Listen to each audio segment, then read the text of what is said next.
So I'll call to order the committee of the whole meeting at 5:31. Which council member that just stepped out, they'll be right back. Is there anything for the good of the order to start? Okay. I don't think Corey probably had anything. Review of regular meeting agenda. Oh, I have something that's pretty small. I just to acknowledge an email I had sent.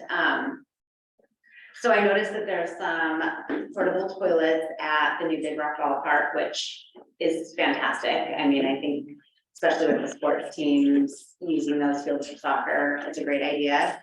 One thing I noticed is the placement of the porta potties are right next to a path, and one of them, especially if the door is opened, it would partially block the path. And also it's right next to the play structure. So if you're, I'm just thinking about when my kids were little and I had to help them in the porta potty. So if the door is open and you're trying to help your kid, you're like 2 feet away from the play area with the view, you know what I mean? Like, it's just not a, anyway, I started thinking about just how we place them and make sure that they aren't in a place where you would be smelling them while you're playing with your kids on the play structure. And I wrote out a few ideas of maybe a policy for citing. And I'm not sure if that's something that goes through planning, and maybe that's already been done, that they're going to have discussion about the citing of the temporary toilets. Obviously, if it's an event, not as big of a deal because they kind of come and go, but it appears that there's more permanent citing because there's been support posts put up around them. Like maybe something is being built, which I think it's great because if I live there, I wouldn't want to look across the street and see a porta potty all the time. So I think it's great to put a structure, but I do think placing the structure, you know, away from a path so the door doesn't open into the path, or just for privacy of people using the porta potty and not smelling it. So anyway, I sent an email a few weeks ago. And I don't know if that's something that needs to come to council, or if that's something that gets handled by staff or planning, or if we have a policy about more permanent citing of portable toilets. I think that's a question for Director Laniszewski to answer, but in general, if council wants something done, they need to bring it up through council requests. Okay. However, I think it would be best to provide Steve an opportunity to speak to those porta potties before any further council discussion. Yeah. Being that it's not in the work plan and not in the budget, if council does want something to change, then I would recommend, like we've done historically with Public Works extensive workload right now, to request it in the next budget cycle or something like that, if it's not an easy fix. I'm not, okay. I already sent this several weeks ago to give a heads up, and I feel like I'm following the process yet. Maybe being reprimanded for how I'm doing this. I'm trying to bring this up in the most appropriate way. I'm sorry, I'm simply giving a recommendation for how I suggest moving forward. And if you haven't received a response back, we know that City Administrator McDowell and Director Laniszewski have been very tied down with extensive, really important issues. It's not an urgent issue. They will get to it when they can. Okay. Does the rest of the council, I mean, I'm interested to hear, you know, some kind of update on River and, you know, porta potty placement or bathrooms in general. Like, I know we've kind of gotten updates. I'm trying to remember what meeting on other development standards. Yeah. Maybe that's one of them. Is that something in general that's interesting to council or city administrator? Yes, so we received the email on the 22nd, and Director Laniszewski and I were looking into it. I think we can definitely have Director Laniszewski speak to it right now, and then update council, and you can see. Yeah, if you want. If you think there's time, given the two things that we have might be pretty bulky, but I mean. I think it's pretty quick. Okay, yeah, go ahead if you want to. Okay, so, hello everybody, Stephen. The porta potties actually were coming at us requested not from any of the sports facility folks, but just users. One nice new gentleman saw Joe there this week and was super happy to have him there. So citing them is tricky. If you're close enough to be serviced by porta potty folks further enough away from the homes to not be an eyesore, and then accessible to folks at the park where it's convenient for one-armed parents, right? So I don't think there's a perfect location. We did plumb both parks for permanent restroom fixtures, which we chose, outside to be able to afford fun. So we're putting something in, if nothing is permanent, it's just screening, we're under, I don't know, $1,000 for both of those sites. We don't own the porta potties. Colors come, I don't know when it comes to, the colors come as they come from the porta potty agency that we use. What else? So what about the door opening? Because currently the door would open right into the path, and I don't know if it could just be recessed enough, at least for the door to not go. Yeah. I mean, the one path is very narrow. There's lots of moms with strollers. Yeah, I think that's either a sign inside, like, please slow. It's double-edged sword. Stick in one hand, half dozen the other on accessibility and even getting into it, right? That's the hard thing. And what we've learned from the one at Judd Park is not cleaning out, it's kind of a pain. So I think the way it faces too helps for some of that safety elements. We've gotten some issues in the past. I know that one, we had the one for that Taylor Park, based on how they were outside of the mine. So I think inherently there may be some risk of the doors being open low, albeit, but. So that's not a code problem to have a door open into a Not path. in a public way like that. Right. So we can look at, we prefer to do a permanent site location of restroom. But that's what we're trying to mitigate some requests for folks. We're still trying to find them to do it, not all.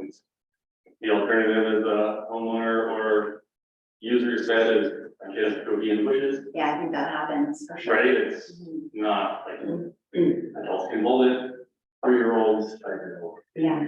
Margin. So, but yeah, we can look at, I'll see if we can move it at all, but we like to try to keep it as usable as possible, so.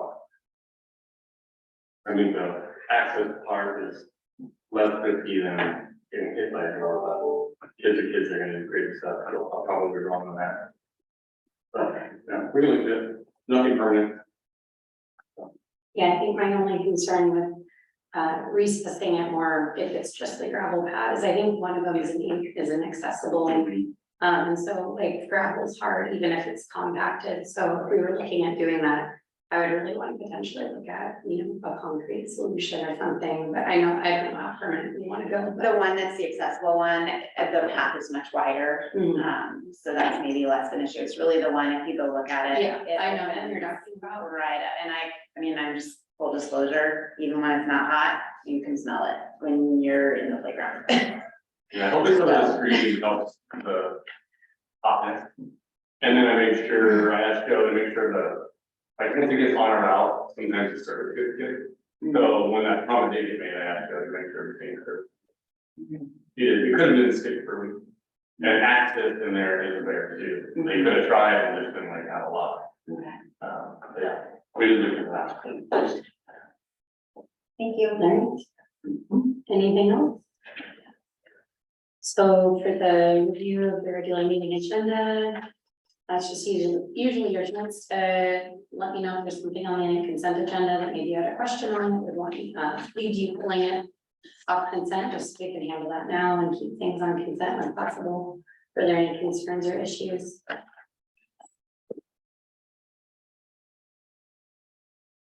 All right, so let's get into our first discussion item then, the financial policies with our city administrator. Great. We are mid-purchasing policy. So, I'll give everyone a moment to pull up. It was, in the council packet from the 19th, so where we left off is 5.9. And kind of same process, I'll go through, where we received a comment, we'll discuss it, debate it, you'll give me yay or nay on adding different edits and elements, and hopefully we'll get through that process tonight. We're kind of, I think we're more than halfway through the comments that we received. And then in the next council packet, I'll go ahead and give you all an edited version, and hopefully we will have a purchasing policy that can be adopted for for the use of the city staff. And for a new finance director who everybody, you know that this year, we have a finance director here in the city of Duvall, so welcome done. Okay. So 5.9, which is change orders for public works contracts. We got 2 requests. So the first is from Mayor Pro Tem. If a contractor asks for higher contingency, would that need to be approved by council? Yeah, that was just a question, I wasn't sure on the wording of that. So I'm going to have Director Lenishevsky answer that if he can, and possibly City Attorney. Sure, and so contractors don't request those contingencies, staff do for flexibilities upon construction. For example, like digging up the wastewater treatment plant and the offices for the remodel, we have a sewer connection we assumed was outside the structure because that's standard practice and protocol. However, we have found a dead center in the middle of the garage, 13 feet under the slab. So, it's not really conducive to me waiting to come back here and say, hey guys, I need to, you can't follow the contract and you get delays per day. And so having that flexibility fund and that contingency is typically our target is our 5 to 10% range. And again, it's just kind of pocket in hand, knowing that we have budget to expand, knowing there's probably things that come up. Certainly risk is higher on remodels and rebuilds rather than new construction.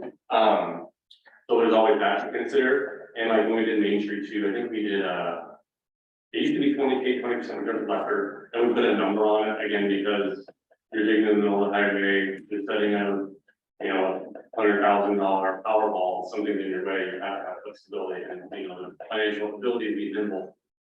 So that's kind of what it is. So they don't request it, they can always request a change order on an item that maybe wasn't specified or bid properly. They have all the latitude within the contract to do those kinds of things. But yeah, that wouldn't be on that, that would be on like staff. And then we're track. So anything more than that, you would come to us anyways, right? Anything that, yeah, let's say something. Like if you thought it needed a higher contingency, or something. Yeah, or if we got halfway through it and you're reporting on, hey, we have to double change orders, or we're at our financial threshold, we. A, choose not to make change orders, and again, some of that is out of our control, or B, reset the number and whatever we could afford, but. Yeah. Okay. Yeah, adjustments can be made throughout the process, anything over the original set points come back against. Okay, so I didn't have a suggested edit, I just wanted to clarify that, thanks. Did that answer your question? The next change is from Councilmember Naplin. Says this section seems to be referring to contracts that are outside of formal public works contracts.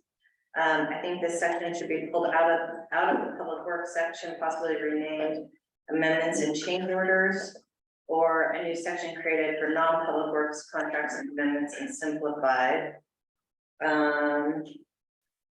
are you? Yeah, where? 5.9. And so it would be helpful if we got that, Yeah, could we put that? the location and document as you. Put in the share. Yeah, so they were, all of this stuff was in last packet. Oh, yeah, I'm just saying navigating the document online. Yeah, so 5.9, I'm trying to figure out what page this is on the document. 22, I think. Okay. 22 of it.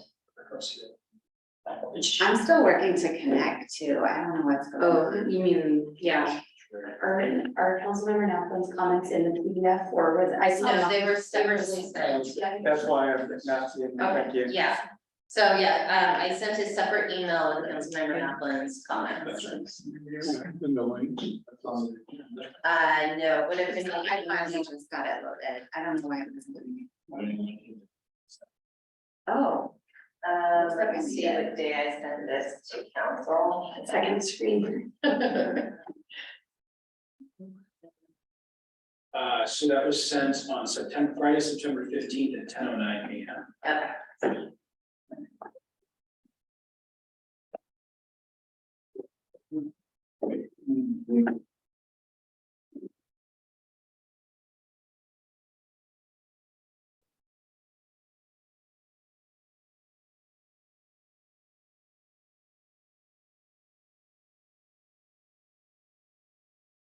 Want me to wait a minute or? Ready to go? I'm still trying to get that. Yeah, it'd be nice if we could navigate to the point in the document where we're talking about maybe. You can try to get on Zoom and share the in PDF. I'm happy to do that. Oh, okay. First, you guys can talk. If you just pull up the main document, that way. Just, I came prepared for an analog discussion, apologies. I have everything in paper in front of me. That was smart.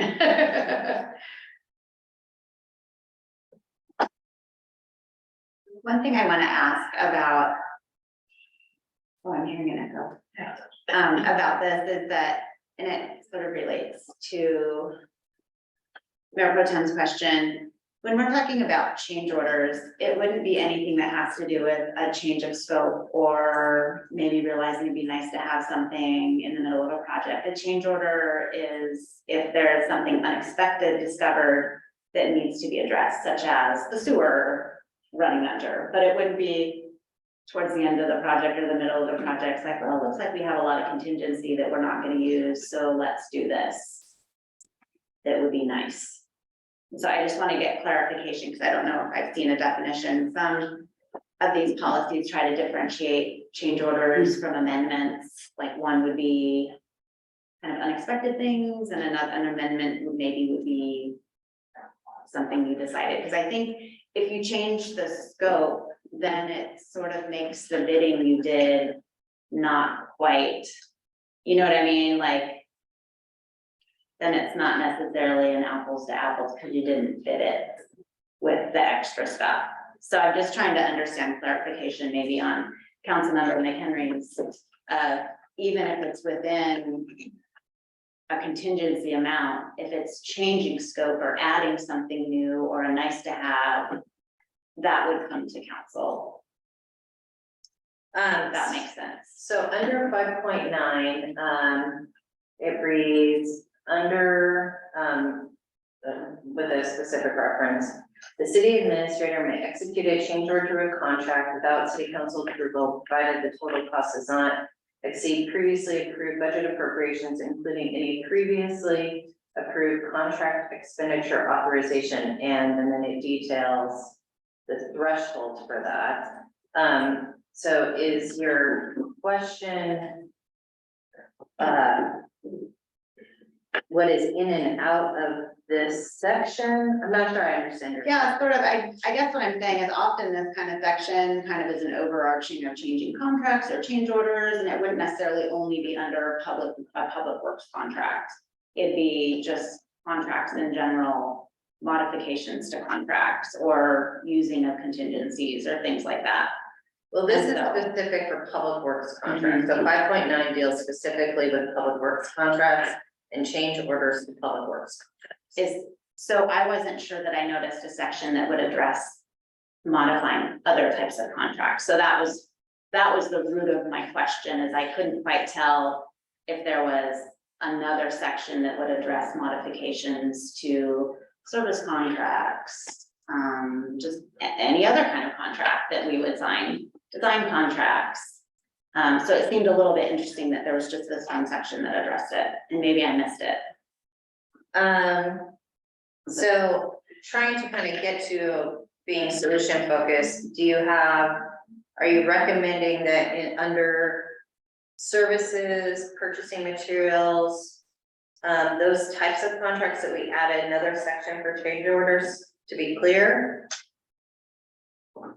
So I don't write policy usually. I'm just noticing something that I don't see a section that overarchingly addresses what would happen if you were modifying other types of contracts. So my question was really, should this section be pulled out so that we have some kind of process for change orders and amendments for any contract? Or I'm not an expert. I didn't write this policy and I haven't studied it that extensively because it's kind of a new thing that was just done recently. So I'm asking, it's kind of a question. Do we already have that? And if we don't, I don't have a specific proposal because I don't write policy. Well, I think we're talking in circles, so, this is about public works change orders, because public works contracts have a lot of change orders that come about. So I'm looking at what you sent in, for your comments on 5.9. And one of your comments was possibly rename a section called amendments and change orders for other types of contracts, or to pull it out and have a section just on change orders and amendments. So my question to you is that what you want council to consider? Because that's the comment that you made.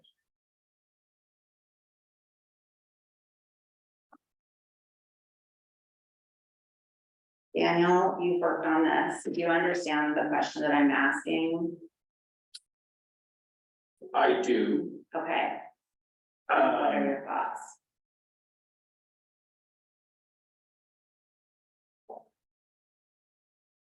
I'm hesitating slightly because I want to scroll around a lot. I Right. want to do it on the screen here. You can do it, it's okay. I'm just gonna do Okay. a quick stuff here, because Because Jennifer said something. so, here, let me just go back up here. Because these are kind of technical questions about, It's not in the document. She sent it separately. Do you want me to email them to you? Well, I think to the city administrator's point, let's resolve this section. And then if the request is to add a change order authority for other types of contracts, we can do that. I don't recall off the top of my head that it exists elsewhere. I'd have to do a find and see where it exists. so the reason I'm bringing this up is it's embedded in public works. Correct. Yet it is currently referring to other types of contracts Correct, that are not public works contracts. correct. And so Yeah, it doesn't, that's why I wanted to scroll on. Yeah, so it says, it appears to be more of an overarching policy, yes, it's embedded only under public works contracts, so I'm trying to understand if it belongs here. Or if it belongs elsewhere, because we're trying to address more than just public works contracts. I think it can belong in both lists. And by both meaning here and those other sections, and so we can do that. Okay, so however I wanna do it, I wanna make sure that the concept of how change orders amendments work. If someone was trying to figure out how that works, they wouldn't realize to look under public works contracts, because it'd be a service contract. So I don't know how to fix it. I don't wanna get into here trying to logistically say, let's move this here, let's move this here. It's a concern I have. And I'm hoping someone who writes policy could assist. The adding change order authority to all other types of contracts is only gonna facilitate more success for staff, so we can get that in there. Okay, so one thing, like I said, I've noticed in other policies is they actually pull out the change order, so you don't have to repeat it for every single type of contract. And so that was the basis of my question. Should we pull this out so we don't have to either repeat it everywhere? So that it would be clear, here's the section on changing contracts, Sure. and up to you about how Yeah, I mean, I it think makes that's one the most thing. sense. Yeah, because otherwise you're kind of repeating the same concepts for 5 different types of contracts. Well, and this is, again, not to get into the weeds on this one, because it sounds like it requires a little more investigation.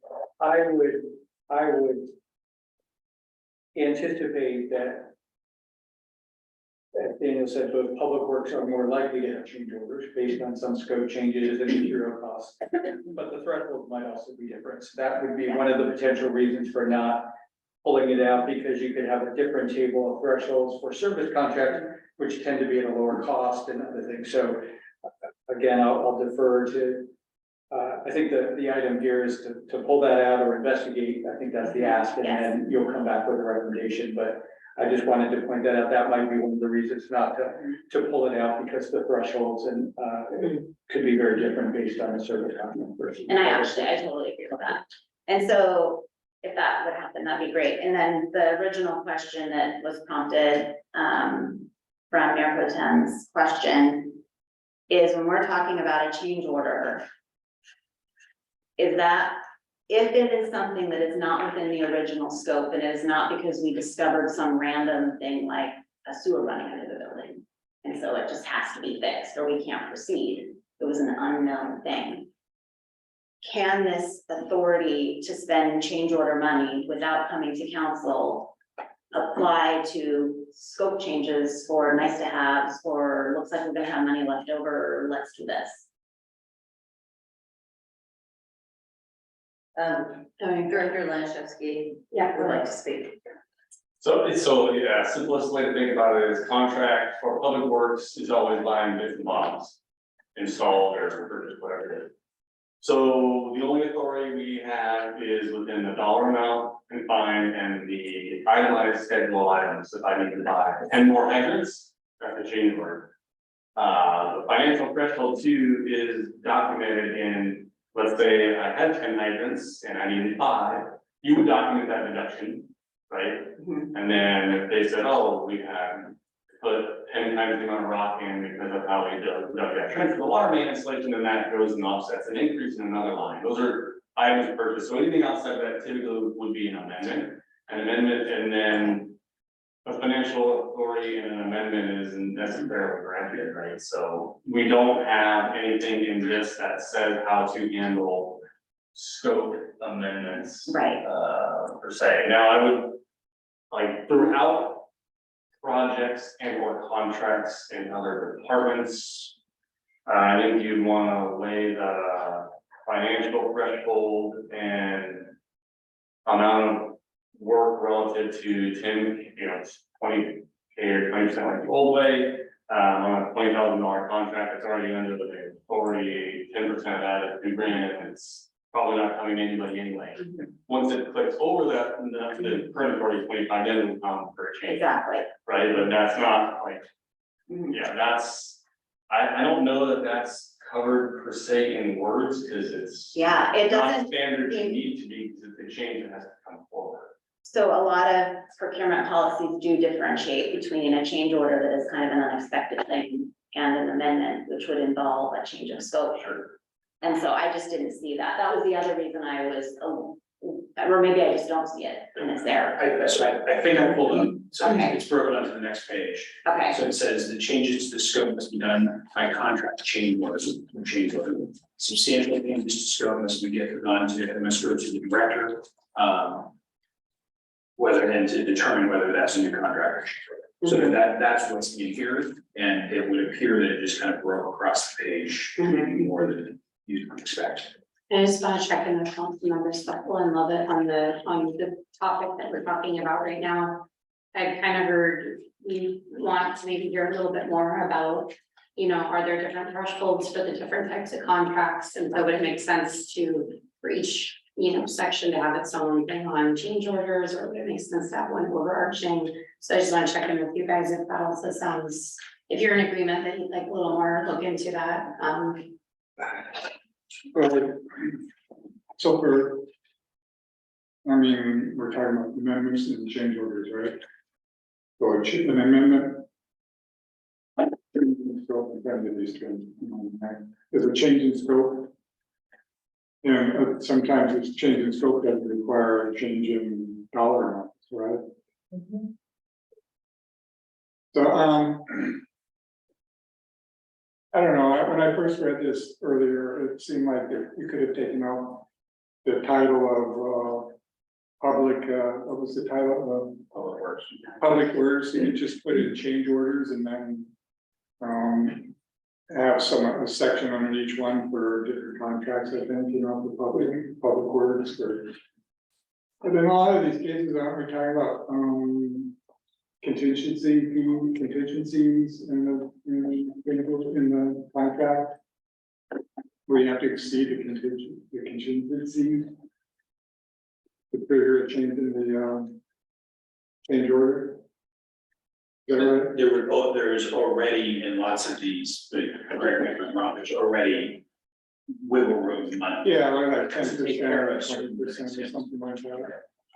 I think the risk, and I'm not, maybe say it like, hey, we ordered white toilet, and now we've got this gold thing that you harvested at Trump Towers because you could afford it. I think that's maybe the avoidance of scope change. I don't think staff have done anything ridiculous, warrant like that extra eyesight. I would say on that, item you had, the annual model 59, I would be more than happy if that's something, you know, through the city administrator's office. One, that's, if it's financially within your means anyway, then it should be in kind with the project. And then two, that would remove the departmental elements out of it, whether, you know, that was issuing a contract, or I was, or Laura was, and she's a check and balance, like, hey, tell me, that's the dumbest thing I heard, like, it's, you know, you've gotta think about, like, we wanna keep our job, I don't wanna buy things that are, I don't wanna Range Rover when you ship and pick up, it's gonna be fine, right? So there's those kinds of things, I think, that are,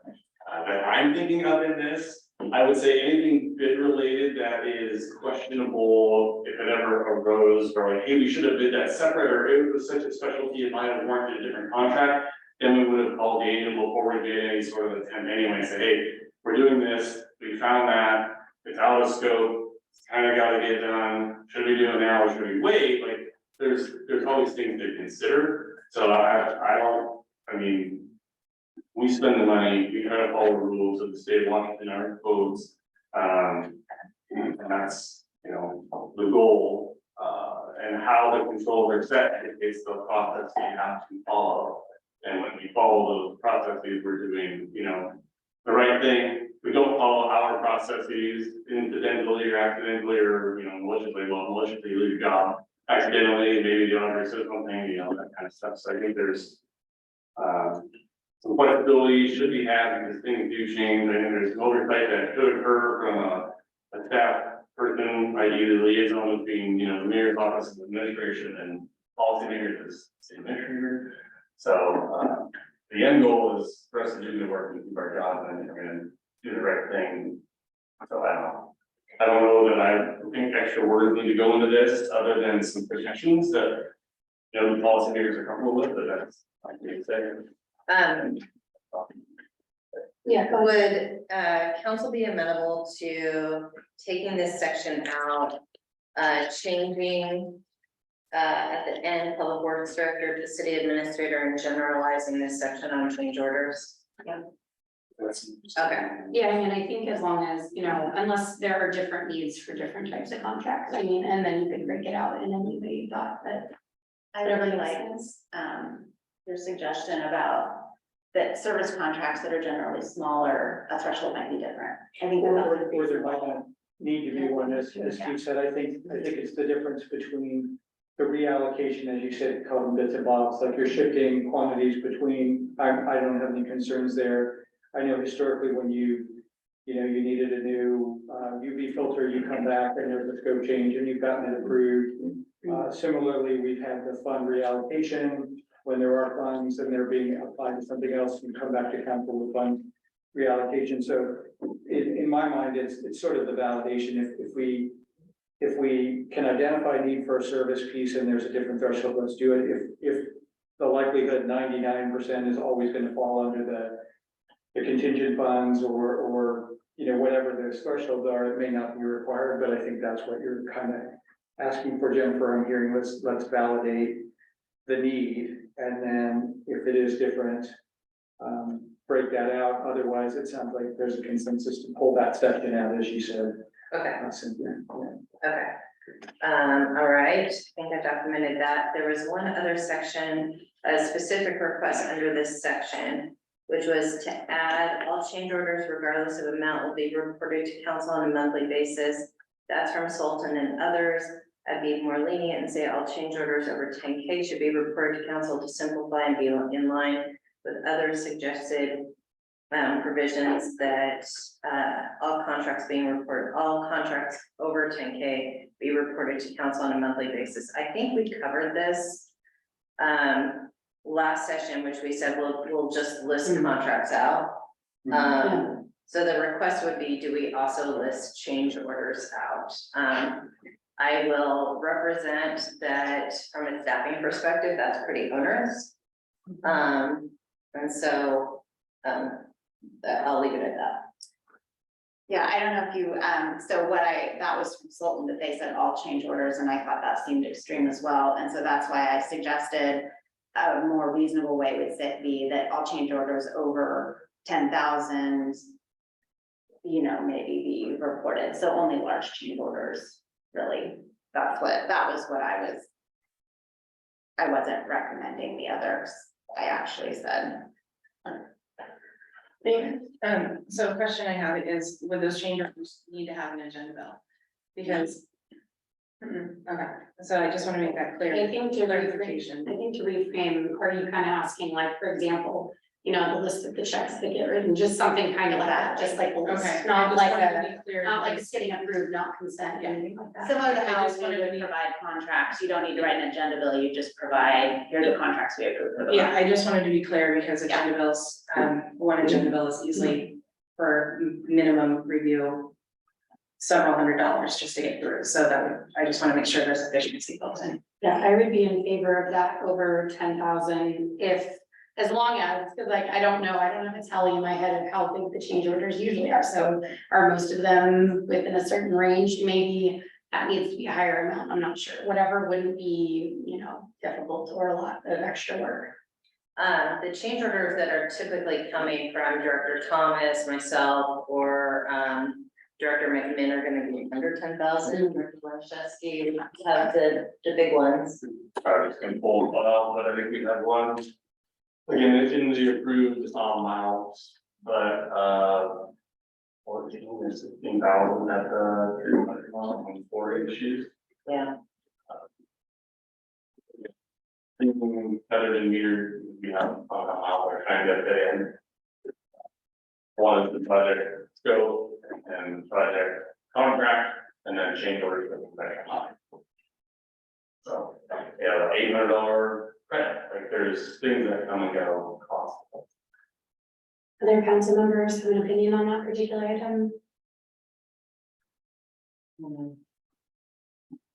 Are you in favor of also seeing some kind of monthly report of change orders over 10,000?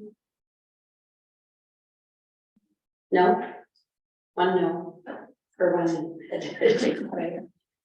What about Lovett and Chris?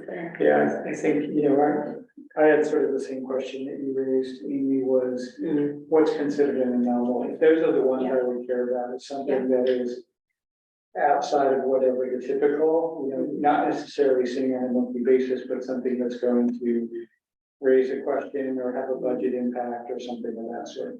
So that maybe 10,000 might be a different number, but I wouldn't know what to recommend. Yeah, similarly, I wouldn't know what the number would be, but there's certainly I think there's some value in seeing like if it's. Like, what's the net number? What if it was several $10,000 things in the pipeline? Like, it would be good to know like how many things might be tipping that scale. So it might be good to have some sort of benchmark to look at if it starts to get, you know. Or there should be a lot of pipeline. Okay, Councilmember Stops. So what would the policy be if it exceeded the threshold, then what happens? I think it's just awareness, right? It would just be like a report, like that you click on the Yeah, agenda. just like but what do you do? Knowledge. No, I don't know. It's more empty knowledge, really. Did you have a technical? I just wanted to point out that already in the policy is that it happens once, so it will not happen sequentially. And number two, it would never exceed the previously approved budget appropriations. So in many ways, you're never gonna get sequential without knowing about it, and you're never going to exceed the threshold that you didn't already approve. Yeah. Councilmember Hackman. Yeah, so what you had brought up, so basically in every other procurement policy I've seen, it talks about cumulative change orders, because you wouldn't want to have a 20,000, a 20,000, a 20,000, because it's really the cumulative value, and once you, so if there's some kind of a $50,000 threshold that you can spend up to $50,000 or 10% of the contract or whatever, I can't remember what it says, that would be the cumulative. Once you reach the threshold, then you have to come to council. Does that, This just says one change order, so not even having, it's on the screen right here, okay, this section right here. Change orders, Only one time for these parameters, additional change orders from council. Oh. So there is no chance, it's a one-time shot. After the initial change order. you- Anyone. And again, it's never gonna exceed what you've already approved in your budget. So no scale gets 10 essentially.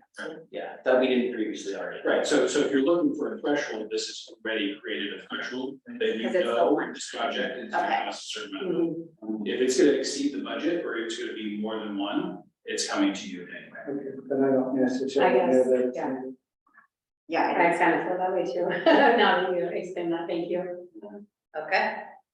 one thing that I think got skipped over, because it was under the 5.9, there's a mathematical anomaly that's strange. Did you see that, Steve, my comment about the anomaly? The way the thresholds go, if you were at, so it says, read under 5.9, of my comments. It's just a mathematical anomaly where it says you can get, allow a change order of 10,000. I don't wanna read it. I think if you read it, you'll understand what I'm saying. It's a mathematical anomaly that you would not want. It's where your thresholds bump in an awkward, like if you went $1 more, your threshold would actually be lower, which is illogical. But I think it was an oversight. But that should be fixed so that it makes mathematical sense, so you don't, if your contract is a little bit more, you don't have a lower threshold because of the. Based on how that flat math is calculated, you can't avoid that. So we have to change that fourth bullet, the council packet item. Right, yeah, I've seen the thresholds done differently, so you don't create these very bizarre scenarios. 2, 3, it starts at 350,000. Yeah, those were numbered, right, the threshold over 116 and under 350 or 10%. So 10% of 350 is like she said, 34999. But 5% is the contingent, the cost increase allowed from 350 to 1 million. Which could be more. So if you're $350,000 and $1, you have a very tiny cluster. There are ways to fix this, it's just the way it's written. I've never seen something written to create this kind of anomaly. I think it should be fixed. So are you comfortable with the threshold, but you want it worded differently? Well, third edit, fourth bullet would have to be like, is everybody comfortable at 10% for that range? No, Is it a different number? Because percentages at this rate are going to be less than the threshold above because of the escalation of cost in that range. So it should be, $50,000 and or 5%, whichever is greater based on that math or something like that. So again, and this is, and I don't want to, this isn't complaining for the sake of complaining, this is complaining for the sake of data management and then being every rule we put on ourselves is a rule we just show the auditor following. Not again, inadvertently trying to do something wrong, but you miss a step because you have a lot of steps, but it's easy to miss a step when you get 10 steps to come over step D. I think you could simplify it, and I gave a suggestion that solves the problem. And it's 2 lines.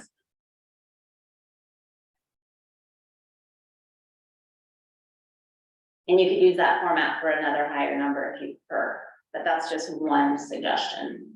You're referring to the if original value of the contract's under $100,000, allow up to a cumulative $10,000. And if the original contract is over $100,000, allow a cumulative 10% or 25,000, whichever is lesser. Is that what you're referring to? I mean, I'm not saying those are the perfect numbers, but that solves the anomaly. Oh, Like a Daniel system. said that we can't have cumulative, because there wouldn't be cumulative change orders before coming back. Well, you could just leave cumulative off, and just say allow 10%. I mean, I think that, well, if I may, I think the easiest thing you could do is just add to the next line the threshold from the prior line and say whichever is greater. So for example, for this one right here, you can say it's 35,000 because that's 10% of your highest amount here, or 5% of whatever's in here, whichever is greater.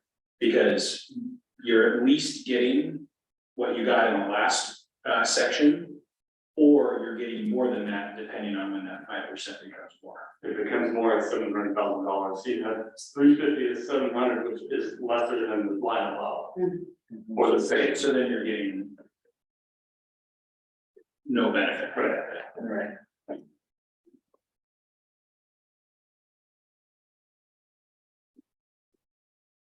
I just think there's a way to do this without trapping ourselves into weird anomalies that would. So ultimately, and this document serves a lot of purpose, staff need to be able to use it. Yeah. And so,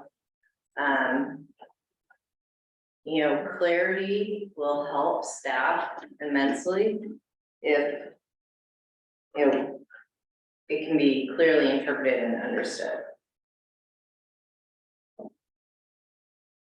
Is any other council member confused about the language here? I mean, I guess my only comment on it would be, is there a benefit to having it broken out in the groupings of the contract amounts here or the project amounts, or would it be easier to simplify it, you know, and like projects over 350,000, or you know what I mean? Like, is that more complicated, or is that workable for staff as it is?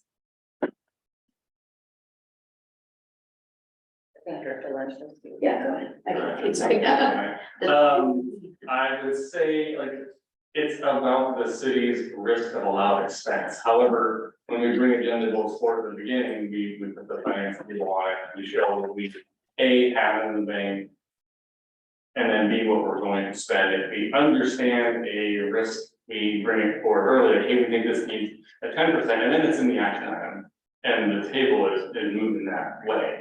Because it's been cast another way in a lot of expense through, you know, motion. So I think it's just what are we, and we as the city, what is the city's policy on how much do we think we should allow in change order, but I don't know that we have agenda bills that don't have change order amounts built into them in the first place. And if it's something that's that big, I mean, we have to come back anyway, so I don't know how many rules we want to put on. Maybe the number is, you know, I don't know, if we want to propose tinkering with the bullet.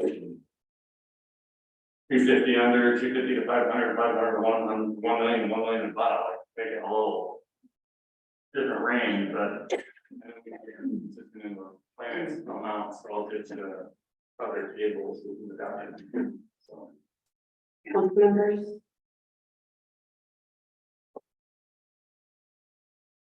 I will just throw out, I feel like we could also try it, and if it's really wonky and not working well for staff or for us or for anyone, that we could simplify it more, but I don't know. But is the primary driver here the dollar change or the percentage? I mean, it's like, that's where I'm getting, like, is the value, you know, do we really care? Is the concern more about the amount of money being spent, or is it the percentage? Because that would be the most straightforward way to simplify it, as you just said, a threshold, which is kind of what we've already done in the other section. So to me, this seems a little redundant based on some of the stuff above, but again, I'm also hearing what you're saying, Cynthia, and Steve, in terms of like, you don't want to sort of catch yourself up. And so for me, I would err on the side of simplification, as long as it meets whatever level of oversight the council is comfortable with. And that's, again, it comes back to like, from a risk perspective, where that falls. I'm kind of looking to some extent to staff and Daniel to sort of say, you know, where do we have exposure?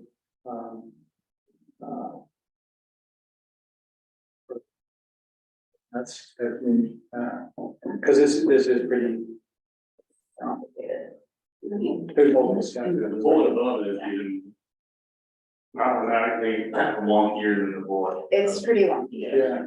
It's, I think, I love it. oh yeah. go ahead. Yeah, I mean, I would just be on the, and I'm not a mathematician, so I would not be one to say like, here's how you should do it, but this is, I mean, I don't think you can have language in there that allows for, you know, problematic mathematics, in terms of around money. I think that's like one thing you do not want to do. There has to be something you can simplify. And I guess I'm just still trying to wrap my head around why it's not caps, like, you know, like at this amount, it's not to exceed this, at this amount, it's not to exceed that, just cleaner bullets. But there might be something I'm missing, because I know there's like, we have to have some room for nuance that I just don't understand how you can calculate nuance.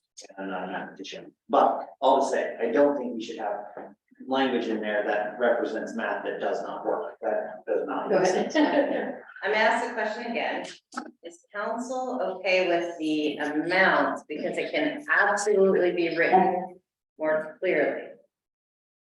It's like we can simplify the language if council is fine with the amounts. What would be the amount for? When you say amounts, are you talking about the percentages or the dollar amounts that are in there? Either. So if you wanna go like, so either way, we can simplify the language. I think the decision point here is, are the thresholds that are written here, is council comfortable with the thresholds? In which case we can even put in a chart that makes it easier to understand. Yeah, I don't know where the $116,155 comes from. But I like the 20%, 10%, 5% as you increase the amount. Yeah. I mean, I don't know about the other language that's in there. Yeah. But if the range extends, between the size of the project and that percentage gets lower, you're at risk. Right? Because the range of the project is getting larger and larger and larger. Like there's a big difference between 350 and 1 million versus 116 and 350. It's a lot more zeros in there. I know that much. Councilmember Applin, did you, or Mercer? Yeah, I guess I'll answer. The numbers represented here don't make sense. It's not that it's worded incorrectly and confusing. It's that if you take it literally and look at what numbers this is communicating, it creates really bizarre anomalies that I can't imagine would ever be intended. It jumps from, if you have a $350,000 project, you can have a $35,000 change order. If you have a $350,001 project, your maximum change order is only 17,000. Like that's clearly unintended and would be problematic to implement, because that's what this is saying. So there's no way to communicate this in a chart that's gonna make the way it's written make sense to be used. And it happens at the other threshold too. So if you had, it happens at every threshold because just the way it's written. So I think there could be a way to simplify it. And the reason why you don't just say, well, let's just say anything over 50,000. Well, the reason you wouldn't do that is, let's say you had a service contract for 35,000. So now I can more than double my contract because I just come up with a dollar amount. So that's typically why there is a percentage for certain size contracts. And then maybe once you reach a certain point, you cap it at a dollar amount, because there are smaller contracts that you wouldn't want to give, you know, you wouldn't want to just be able to double a contract. And so I've seen so many charts that address change orders and amendments in a way that makes sense mathematically. There's lots of ways to do this. I gave one example, there's lots more. So what I'm kind of asking is, can someone come up with a way that makes sense? And then bring that forward. So in the interest of time, can we parking lot this, we will write something new and bring it back on just this one portion of this policy so we can move on to the rest. Sounds like a good idea.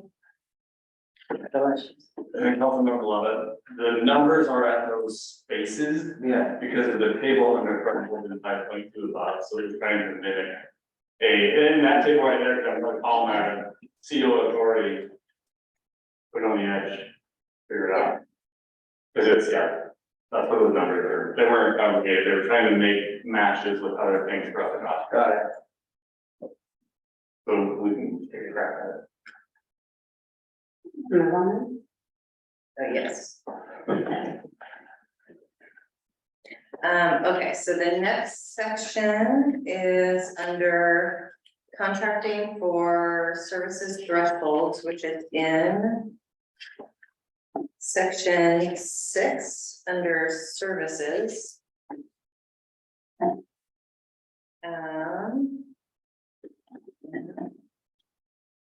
So we have a question on Councilmember Naplin. City of Duvall uses the MRSC consulting roster as a resource. Has a manual. The manual provides threshold guidelines for small, medium cities. So you see here, reference to any personal services, or personal services, purchase services. And so the requested change is to propose using those recommended thresholds that are lower than what Sammamish uses. And then there's a background note. Daniel Kenny drafted an interim on-call procedures documents based on the MRC manual, any professional service threshold, et cetera, that we've used since 2021. There's a portion of this we already discussed, which is using the Sammamish thresholds. So the question would be, do we change the thresholds here that are based on Sammamish's to mimic MRSCs?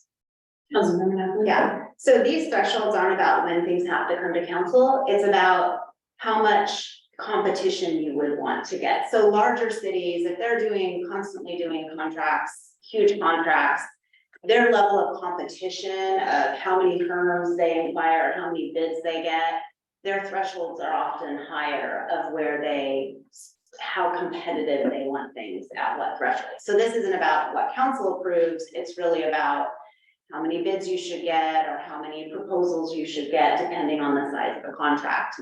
And MRSC, which is who we use, their roster for most of our, for our contracts and finding providers that aren't public works as much for these service contracts. And MRSC gives this recommendation. This is what we also used basically when we had it come to council when we were doing the on-call. Daniel Kenny, I don't know if you remember when we took this out of the MRSC handbook and kind of wrote it for when we were doing on-call about how much competition. Do you remember that lately? Policy or whatever. The interim policy, yes. And so if these numbers aren't things you're interested in, that's fine, but this was a recommendation by MRSC for small to medium sized cities of how much competition you should have, because we are, state law doesn't tell you what competition you should have because they wrote something that would work for city of Seattle or our city. And so each city council has to decide how much competition they expect their staff. How many bids, how many firms should you look at before you just choose one? If that makes sense. I had a question because a lot of the stuff on the MRSC website is locally out of date for recommendations and policies. When was the last time that policy for those thresholds was that updated? It was just redone, maybe a year ago. It was being redone while we were working on the procurement policy as a committee. And we got one that was, this is based on their fresh, updated one. So, I mean, if you follow the link, it should. Let me see if it says the date. I don't have my mouse, so I can't click on it. Wait. But yeah, it was definitely new, which I also, their older thresholds were much smaller, which we all were like, that seems a little silly, but they did update them. And I guess for me, this is another thing where, unless I hear, a good argument against it, I suppose I would rather just follow MRSC since it's one more recent update that they did on it. But, again, just like with anything else that we talk about with this, if after a year, it's, a big issue and we need to move things, we can certainly always do that. Other council members?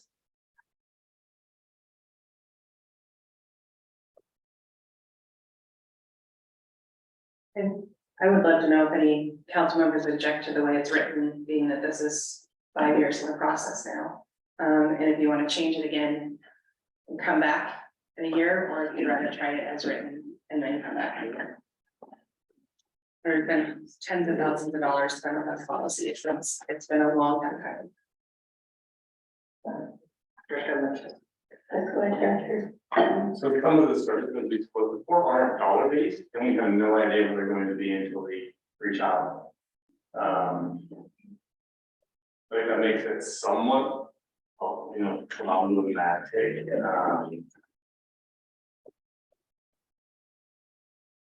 But it's close to that, like, obviously you're gonna hear it, fire, cost, I guess we 5, not 3. I'm more concerned about services in general because the reasoning and sometimes we need services is because we need a quickly for simple repair. Not that we don't call out, but sometimes you get 2 or 3 folks to answer the phone, you're looking to get 2 and you're looking for something to get you in, so. That is something to be concerned with on things, again, service related that are emergent needs. And lately we've been soliciting all because nobody's calling anymore anyway, so.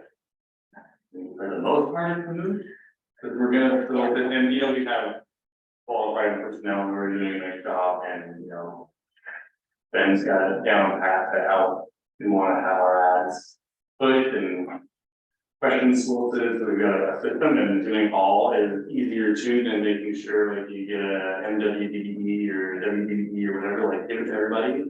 We couldn't draw us about who calls us, we just want someone to call us, like that's the kind of easiest approach for Amy. I know Laura was speaking for her the same way on the recent stuff with Comcast. No one out there, so you put out there and 2 people call, like. So it's not like you're searching out those days are different, and times change, sure they can switch back.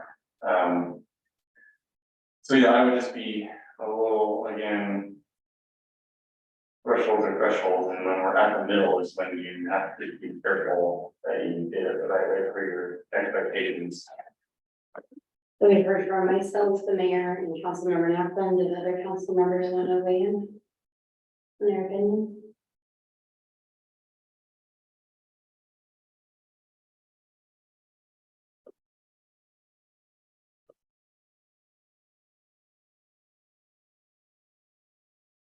I was gonna say no pressure, but I might start to put some pressure, so we can move on. What's the proposal to? I guess it's as written, or the alternate proposal is to follow MRSC's manual. They provided threshold guidelines for small and medium-sized cities. I'd go for absolutely. Councilmember Mercer. Yeah, I'm fine with that as well, as long as we're in sort of the statutory compliance, which I'm assuming Daniel's reviewed. I know these are guidelines, and then, depending on feedback from audits or other best practices, as the mayor said, we can adjust going forward. Councilmember Lovett, did you want it as written or MRSC guidelines? I think if it's been thoroughly vetted, which it sounds like it has, and we're saying we're gonna give this a try for a year, we'll know if there's something strange that comes up, so I don't see an issue with it as written. Okay, sounds like majority has written. Okay, the next is, City Attorney Kenny, there's a legal question on 7.1, thresholds for materials, supplies, equipment for new contract and change orders. This is a question of state law and thresholds for, cities with a population 10K or under. Yeah, so this one's an interesting one, so I think I probably agree that it should be changed. I think what this is trying to do is trying to balance a lot change, and will go into effect at the end of June next year. With numbers at the 50 and 10,000 range. They don't actually match up. They don't, different than what we looked at earlier. The law doesn't work as written. I talked to a few of my colleagues about it. And so I think trying to manage a table that works with both is probably impossible right now. And so I think I would recommend going, and I looked at the comments and created a table using those comments, which is the MRC list, that I can put in there. Sorry, I'm looking at a different screen real quick. And so I can pass that along, but that's my recommendation. recommendation. Okay. Any discussion on that? So this would be swapped out. Okay. That sounds good to me. Oh, so, This is the one, right? I just wanna make sure, materials and supplies, yeah, because right now, the way the law is that anything over $7,500 has to go to formal bid. For a few months, correct, Okay, correct. until June. Correct. Yeah, so I say we move to the other one, get that law, well, hopefully that law will be clarified, and then it can go to these thresholds. So I think this was trying to mesh the two, and it didn't work. So you'll fix it to make it comply with current law. Correct. Okay. All right, 8.1.5 is, a deleted section where we, the revision notes compliance with, 8.1.5. That will just comply with statute or code. Councilmember Naplin suggesting that we re-add this section.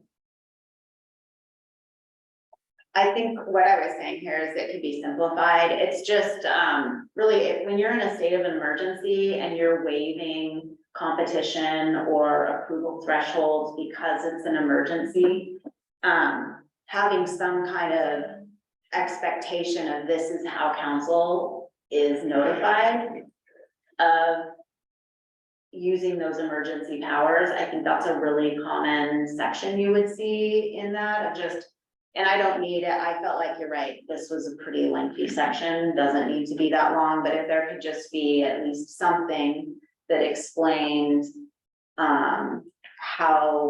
what the expectation of providing information to council of when these powers are being utilized during an emergency.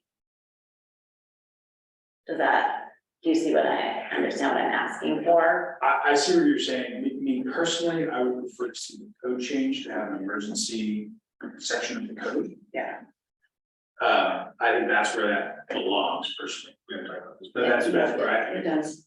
And it is on the list of work items for this year, is to work with Luke on. I think maybe you told me that, and that was one of the reasons it Why you came took it out. out? Yeah. Okay, I'm is fine with because that then. we'll get, because that should be clear to everybody, because Yeah. that's not a time when people should be wondering.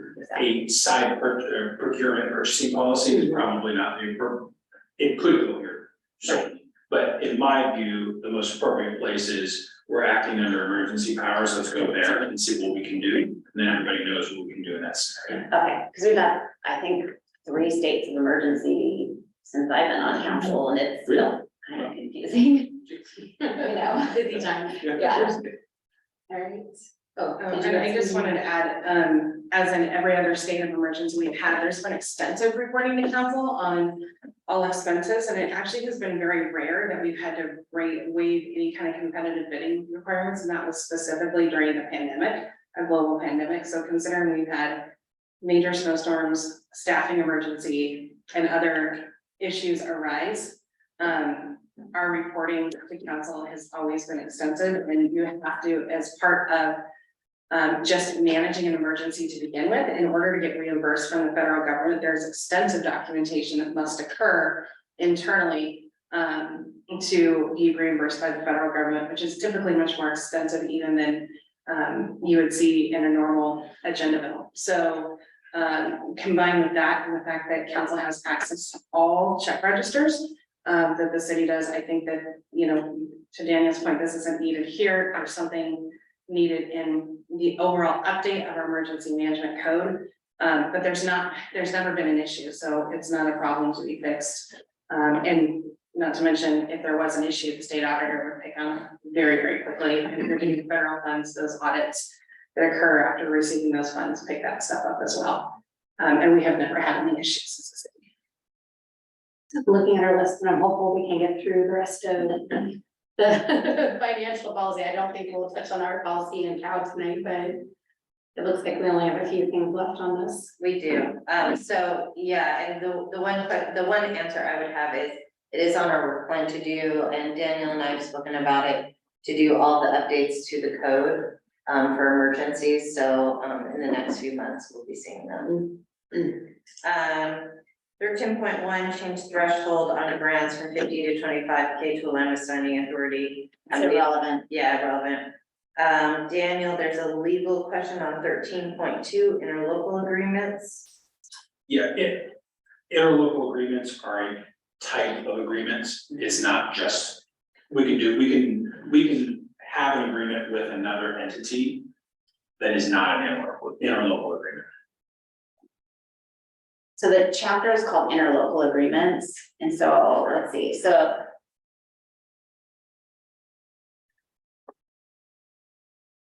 It's differentiating between the two.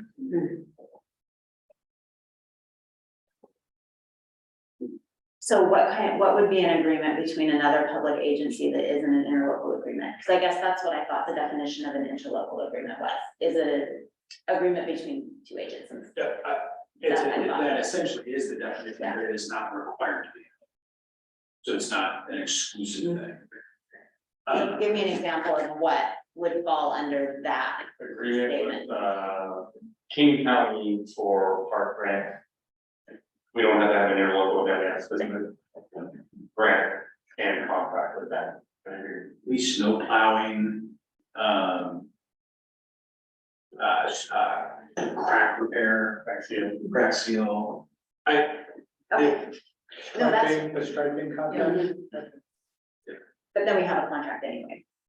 Got it. There's always- Okay. Interlocals just have a statutory structure that you have to check boxes to have an interlocal agreement. Doesn't mean you have to have an interlocal to have a contract. That's the. And then, so that's the last of the suggestions. There are questions at the bottom. What policy changes have been made to address the following recommendations from the auditors? And again, this goes back quite some time from an audit from Councilwoman Neville in 2016. Yeah, so even the first one, we're still in a situation where we have a decentralized process of managing and monitoring contracts. And procurement responsibility is handled by each department, and there's no central or specific department that oversees the procurement policy. I'm not saying we have some egregious problem of abuse. I'm just saying that the auditor said best practice would be having some level of oversight that is not just siloed in the department making the procurement decisions. And so that's, I think, I don't know exactly what all that would involve, but I'm not trying to say we have a problem that needs to be fixed, just that this was a recommendation by the auditor. And my response to that would be a lot has changed since 2016. So I am responsible on the city side for monitoring and being responsible for this purchasing policy. It falls under me to ensure that every department director is following it. And if they're not, doing my own audit regularly. Likewise, the finance director has a key part in making sure that we're following this policy once it gets adopted. And last council session, council approved, thank you very much, a contract management system where our contracts will be more monitored, centralized, and on the cloud for all of us to be able to see in a well-organized and transparent manner. So I think there have been substantial operational improvements since 2016. Okay, the one situation, just really quick, that I remember happening, that was clearly just a mistake. No one was trying to do this, but we had a contract and an amount, and work was authorized beyond the contract amount. And so we had to then fix that. And so that was one of the reasons why I was asking if OpenGov had the contract monitoring piece, because that came up in the process of looking at OpenGov. They said, hey, we have right within our system and that you can put the contract amount and it won't let you pay out more than what the contract had. And so that was kind of what initiated whether OpenGov had contract management, because they had kind of advertised that they did. Right. And so I don't know if that is a safeguard we have right now, that OpenGov does that just as part of their basic package of where you can't accidentally overpay a contract. So if you have a contract with a legal contract, let's say, for $100,000 over the term, is there anything that would prevent accounting from paying out more than the contract amount? Like, how is that managed? So the specific question about OpenGov's AR and AP modules, it does have features to allow you to charge down. They're not, we don't have the workflows built and they're not completely utilized yet, though we have purchased the elements of them to be utilized. For that feature? But not on the contract management side. Contract management side is separate, and is not as robust as the contract management software that we have purchased. And I would also note that, you can have all the checks and balances in the world, software, humans, et cetera. But if the contractor does not bill you appropriately on a regular basis, they could be behind 2 months in billing and going over their contracts. There's a dual responsibility from the city and the contractor or business that has the contract to make sure that billing is kept up to date. And those contractors also have a responsibility to make sure they stay within the budget without approval. And that's typically, it should be written into contracts in general. That does happen in every government that I've served and have worked in. It happens on occasion and there's not much you can do about it.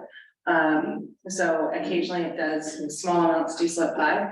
And I think, with the legal example, a city can't not have legal support. So if the city goes over the legal budget, you still have to have that service. It's a necessary protection. So there isn't an issue with it, but you cannot, even with all the staff and contracting, you can't guarantee that somebody's not gonna submit proper bills before they've gone over their allotted amount. It's rare, but it does happen. So I want to also make it clear that that's not an uncommon thing in government, no matter how many checks and balances are in place. Oh, go ahead. And then unbeknownst to us, finance department with OpenGov, they do that in-house now on contracts that are billed to the bars, so. In your budget, like, why am I? Well, they front load the number in OpenGov to impound contracts. It's fine if they were doing it, it doesn't necessarily perfect. Some of the contracts we issue are split service style contracts, like A&E for engineering may get support for water or sewer, but the impound went all to one account. So that's a good one, but you can put impound into it, to have those kind of.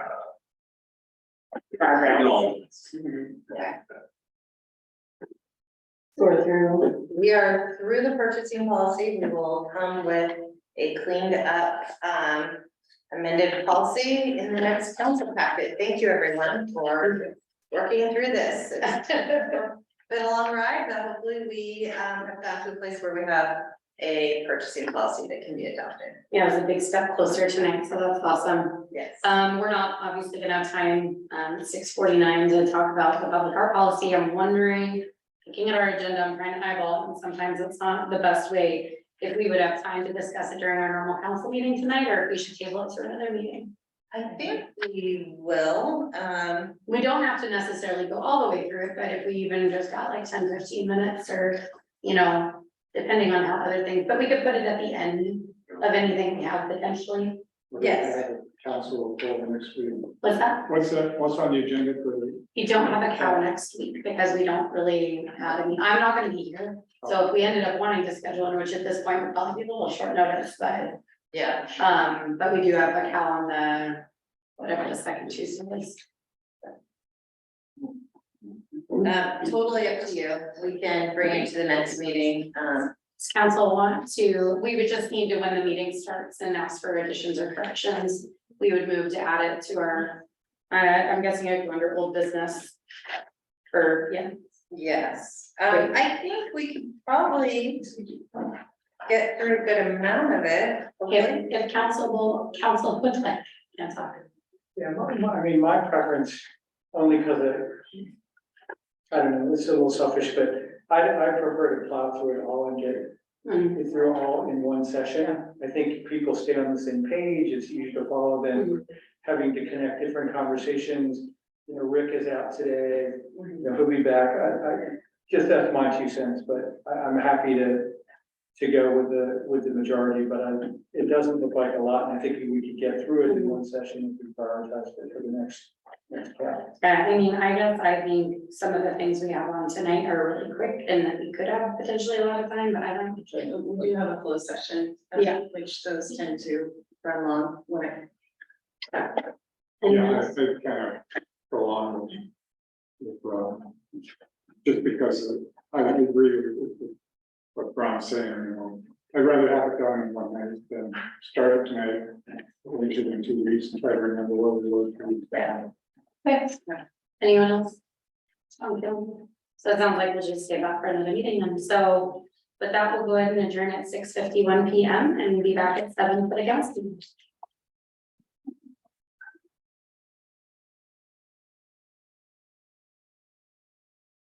I'll get the. I'd like to call the Tuesday, October 3rd, Duvall City Council meeting to order. If you would all please join me and rise for the pledge of allegiance. I pledge allegiance to the flag of the United States of America and to the republic for which it stands, one nation, under God, indivisible, with liberty and justice for all. Clerk, would you please take your roll? Certainly, Mayor Overlander, Here. Mayor Pro Tem McHenry, Here. Mr. Isaacson, Mr. Schaefer, Mr. Mercer, Here. Mr. Supple, here, Ms. Napton, Here. Mr. Lovett, here. Well, we have a quorum. Mayor, I'd move to excuse Councilmember Schaefer tonight. All right, so that will be under additions and corrections to the agenda. Are there any other additions and corrections to the agenda? Seeing none, do we have a motion to approve this evening's council agenda? So Okay. All those in favor, please say aye. Aye. All those opposed, please say no. Motion passes. We don't have any presentations this evening, but we do have proclamations, 2 proclamations. So Clerk Otero, if you could please read those into the record and acknowledge. Certainly. Proclamation, whereas the safety and well-being of our citizens are of paramount importance, and whereas fires pose a significant threat to the lives and property of our community, and whereas it is our collective responsibility to raise awareness and take proactive measures to prevent fires and minimize their devastating impacts, and whereas Fire Prevention Week has been observed annually since 1922 to commemorate the Great Chicago Fire of 1871, which claimed many lives and destroyed a vast portion of the city, and whereas Fire Prevention Week serves as a crucial opportunity to educate our citizens about fire safety, emergency preparedness, and the importance of fire prevention, and whereas the theme for Fire Prevention Week 2023, protecting our homes, our families, our future, underscores the significance of safeguarding our homes and communities from the threat of fires. Now therefore, I, Amy Overlander, Mayor of the City of Duvall, in recognition of the importance of fire prevention and safety, do hereby proclaim the week of October 8th to October 14th, 2023 to be Fire Prevention Week. I encourage all residents, businesses, schools, and community organizations to actively participate in Fire Prevention Week 2023 by engaging in educational activities, drills, and outreach efforts to enhance fire safety awareness and preparedness. I call upon our firefighters, emergency responders, and fire safety advocates to continue their invaluable work in educating our community about fire prevention and to be ever vigilant in their commitment to protecting lives and property from the devastating effects of fires. Let us unite in our efforts to safeguard our homes, our families, and our futures. We can ensure a safer and more resilient community by working together to prevent fires and promote fire safety. Signed by the Mayor. Second proclamation on Indigenous Peoples Day. Proclamation, whereas the indigenous people of this land who have inhabited this territory since time immemorial have contributed immeasurably to the cultural, social, and historical fabric of our nation, and whereas the rich and diverse heritage of indigenous people, their languages, traditions, and ancestral wisdom are treasures that enrich the tapestry of our society, and whereas Indigenous Peoples' Day offers an opportunity for reflection, recognition, and celebration of the enduring contributions of Indigenous communities to our local, state, and national communities.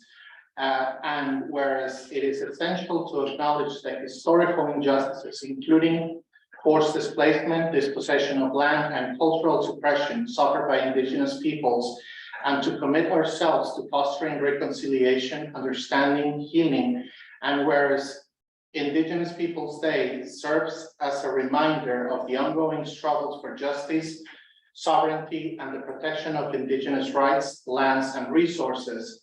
And whereas by recognizing Indigenous Peoples' Day, we acknowledge our shared responsibility to create a more inclusive, equitable, and just society where the rights and cultures of Indigenous peoples are honored and respected. Now, therefore, I, Amy Okerlander, Mayor of the City of Duvall, hereby proclaim October 9th, 2023 as Indigenous Peoples' Day. I call upon all residents, school, businesses, and community organizations to honor and celebrate Indigenous peoples' diverse cultures, histories, and contributions through educational and cultural events, ceremonies, and activities that promote understanding and solidarity. Let us take this day to listen, learn, and engage with our region's Indigenous communities and work together towards a future where the principles of justice, respect, and equality guide our interactions with Indigenous nations. Signed by the Mayor. Thank you, Clark. Moving on to comments from the audience, I think they'll do things in the opposite order this week. That's okay, since you're already talking, and read the public comments received to be read into the record. And then we will go to the live audience. From Liz Lyden, I am concerned that since the destruction of the Pride installation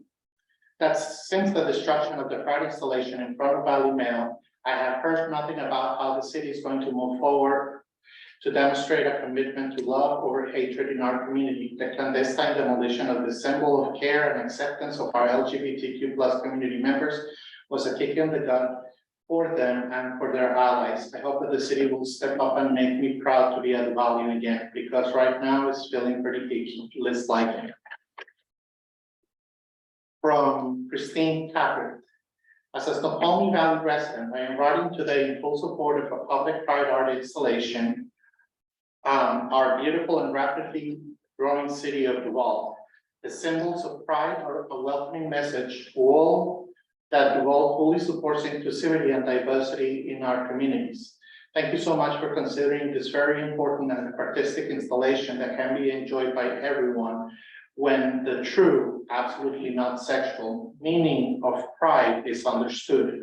An accompanying plaque could refer to the meanings of unity through diversity and inclusivity to help spread the peaceful and unifying messages. Sincerely, Christine Tappert, Partnership.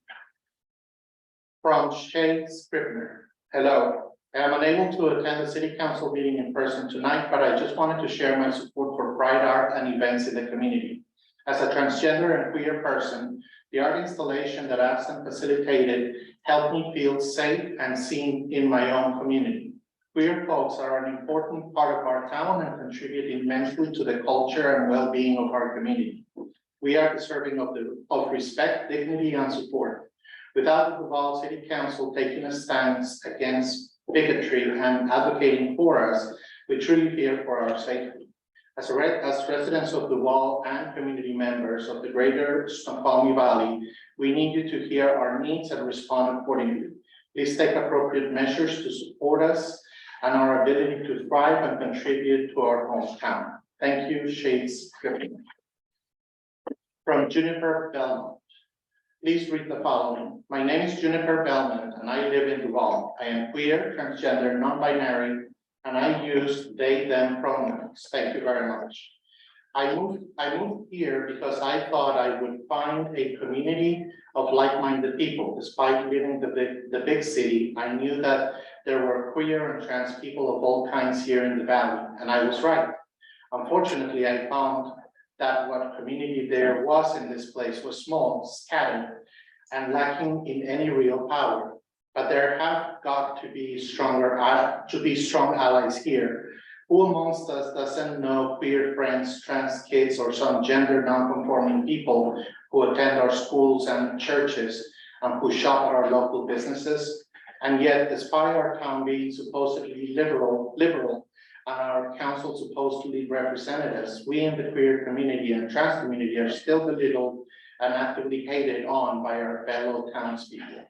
To that I say, wake up, cowards, do something, be more than whiny bastards, not a bad word, and speak up for your friends and coworkers. Rise up when someone says we don't belong, interrupt the silence that drowns us. Support businesses and groups that fight for us, such as Pride Across the Bridge and Snow Valley Pride. Buy our art, which comes from a well of creativity and passion greater than you have ever experienced. And for God's sakes, stand up to the bigoted Christian, though never Christ-like, horrible people that fill our town with their hate and prejudice. Say there's no room for hate in Duvall. Do something, say something, fight. Thank you. P.S. to all my fellow queer and trans people here and listening, I love you, you're strong, you're not alone. From Nixon to Justice, to whom it may concern. My name is Nixon Van Justice, and I have lived on Stillwater Hill for approximately 35 years of my life. I've always been proud to tell people about the magic of this valley and the sense of community one gets when raised in the embrace of two special towns, Carnation and Duvall. I have always been heavily involved in my communities. While attending Holt Middle School, I won a National Community Service Award for volunteering at the Snow Valley Senior Center. In my high school years, I was the president of the Teens Acting for Tomorrow Youth Council. I served for a time as Romeo, the CHS mascot.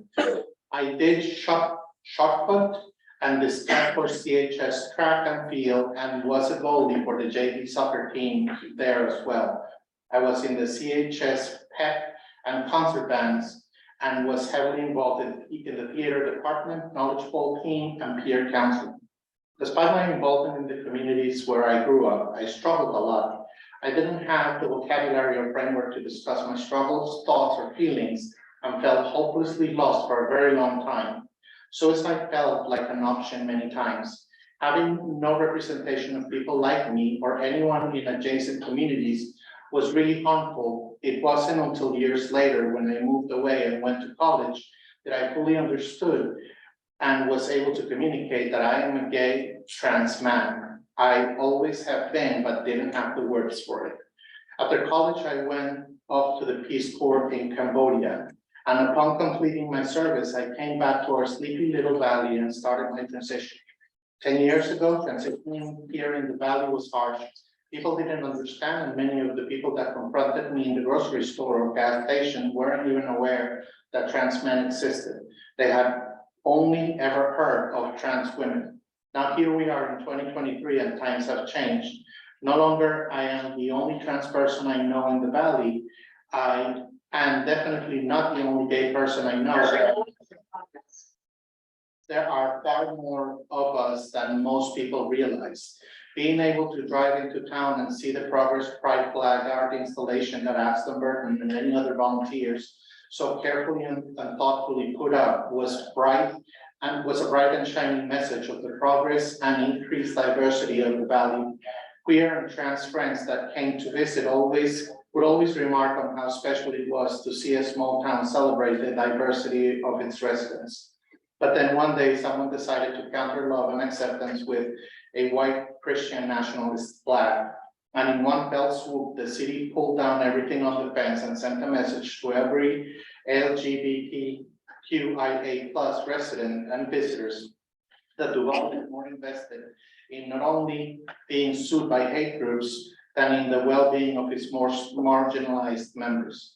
Today, the city has not responded. 30 seconds.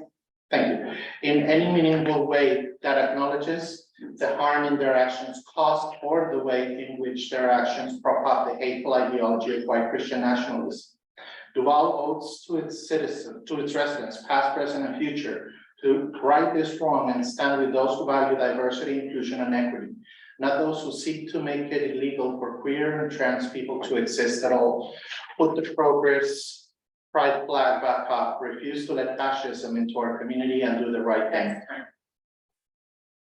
That's the last one. All right, thank you. We have a few individuals signed up this evening. First on the list is Jen Hernandez from Duvall. If you could please join it, we'll have 3 minutes.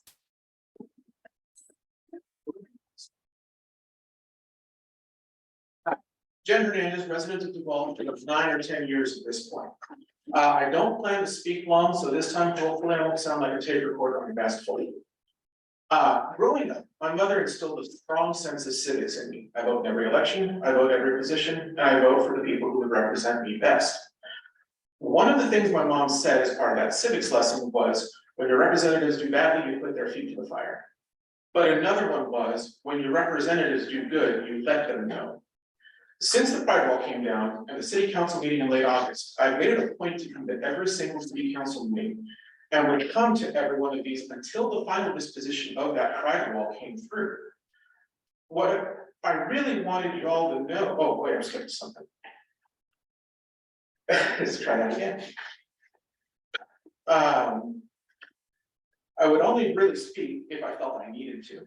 What I really wanted you all to know, to be cliche, was we're here, we're queer, and we're watching. And also that there's no fury like an unemployed woman with time on her hands. Today I feel the need to speak, partially because I may not be here for the next city council meeting and didn't want that to be misunderstood for apathy, if I can be narcissistic for a minute. But mainly because I watched in those previous meetings progress, real progress. It's slow, it's methodical, and it's government, which is slow and methodical, but there's progress. This, along with a statement from city council and the mayor and the outreach that friends and I have received since the pride wall's removal, has told me that you all are committed to seeing this through to the end. And given the complexities of the issue, that could be a long time coming. I just wanted to say thank you for continuing to move forward on these policies and work on making sure that Duvall remains an inclusive place for everyone where we know we are welcome. Please keep moving forward towards the right answer, however long it takes, however complex it is. It's a lot of work, I know, but progress usually is, and it's worth it to us. Thanks for your time. Yeah. The big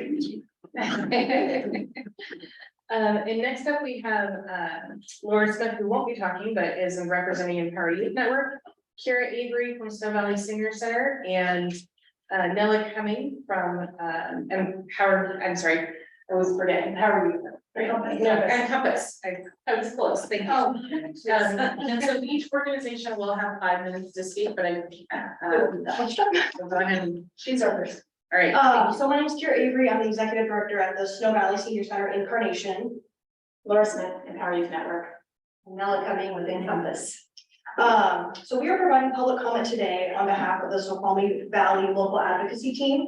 The Snoqualmie Valley Local Advocacy Team is a coalition of Valley human service providers led by CarePoint Free Clinic, Empower Youth Network, Encompass, Snow Valley Senior Center, Snoqualmie Valley Food Bank, and Trail Youth.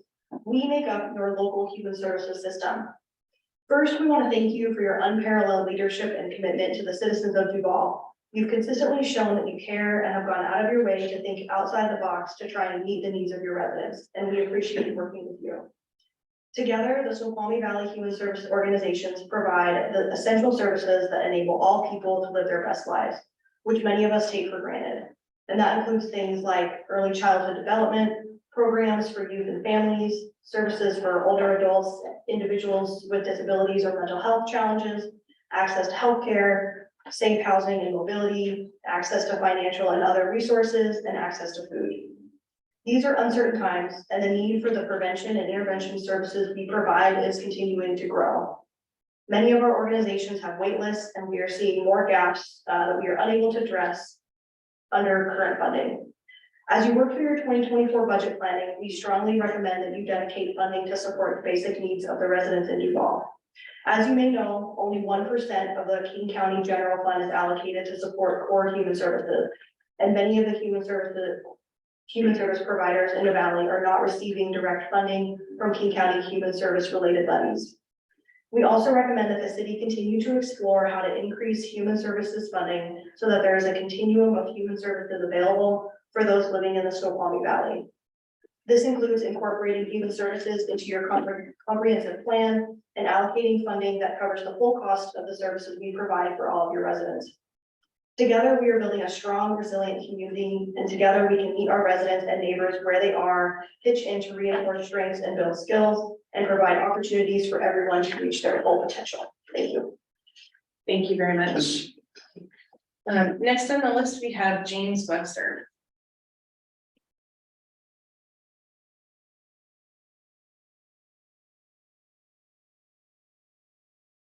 Hello, my name is James Webster. I'm a former resident of Duvall and a current resident of Redmond, Washington. Thank you so much for having me up here to speak today. I would like to start out and say thank you all for your continued effort. I'm going off what Jen said earlier. I know that the wheels of government turn slowly and bureaucracy is a ponderous machine. But we do really see and appreciate all the work and support that we've seen and have heard, and wanted to thank you for that. I did want to address a comment from the last session from, I forget who it was who spoke. One of the things that I've heard come into these meetings and from other public comments over and over that I want to address is, if they get one, then what do we get? If we let the pride wall up, then what do we get? And this statement is redundant and bad. At no point have we said that other people are not allowed to have flags. At no point have we argued for or pushed that other people are not allowed to participate and show the aspects of their community that they want to see. If the people who are pushing against us put a fifth of that effort into putting up flags that they wanted around this city, then they would have them. But they decided to devote their effort to tearing others down. The reason that we stand so strongly against the white pine tree flag is because it is a nationally recognized symbol of a domestic terrorist group during the January 6th Capitol insurrection. And because its purposeful placement in the dead of night, not at pickle time, not anywhere else, but right next to the pride wall in the dark of the night, was a very clear sign of why it was there and who it was targeting. We understand the actions that had to have been taken and the stress that it has put upon city council. We stand here in support and urge that action be taken to put the pride wall back up in some capacity, and we look forward to seeing the good work that you do. Thank you so much. And those are all that we have listed to speak this evening. Do we have anyone online wanting to provide comment this evening? I believe that I read a comment from Jennifer Belmont. Okay, great. All right, then we'll go ahead and close public comment and move on to approval of the consent agenda. I'd like to make a motion to approve this evening's consent agenda. So moved. All those in favor, please say aye. Aye. All those opposed, please say no. Motion passes. With that, we'll move on to scheduled items. First up is mayor's report. Fall and business is definitely in full swing. Week and a half ago, I had the pleasure and honor to be part of the Association of Washington Cities board retreat, first in-person retreat, I believe, in many years. It was Orange Land. We spent 2.5 days working together on the vision mission of the Association of Washington Cities, having our board meeting, approving the legislative agenda, and truly building relationships with our fellow board members across the state. It was a lot of fun, a lot of hard work. I am proud to say that in the social event on the first night, Executive Director Deanna Dawson had devised the City Olympics and divided us all up into different groups, and our team won. So Councilmember Deanna Strauss and from the city of Seattle and others were a great part of our team, and we had an absolute blast with that. Saying that is because team building is really an important part of the board being effective and working together. And we are all excited to represent all 281 cities across the state this coming year, especially during the legislative session. As I said, we did approve the legislative agenda. After this meeting, I will email it out, although it should come out in the Association of Washington Cities newsletter within the next couple of days. There was one addition to the agenda from the previous previous version and draft. And that was adding, trying to get some state support for cleanup after wildfires. So in conversations that Associated Washington Cities has had with the mayor of Liberty Lake, one of their biggest challenges right now is having the funding to pick up the mess and clean up the mess. It's going to take a while for that federal funding and assistance to come in. But in the meantime, they need to get, you know, at times some of that toxic material and deconstruction out of their city, and so that they can move forward with recovery. So that is a temporary, I should say, a tentative add to the agenda based on further research by Association of Washington City staff to make sure that we don't have adequate programs existing already. However, if it does end up on the agenda, I think it's really important as we look at how much destruction there was this summer in cities in Washington State.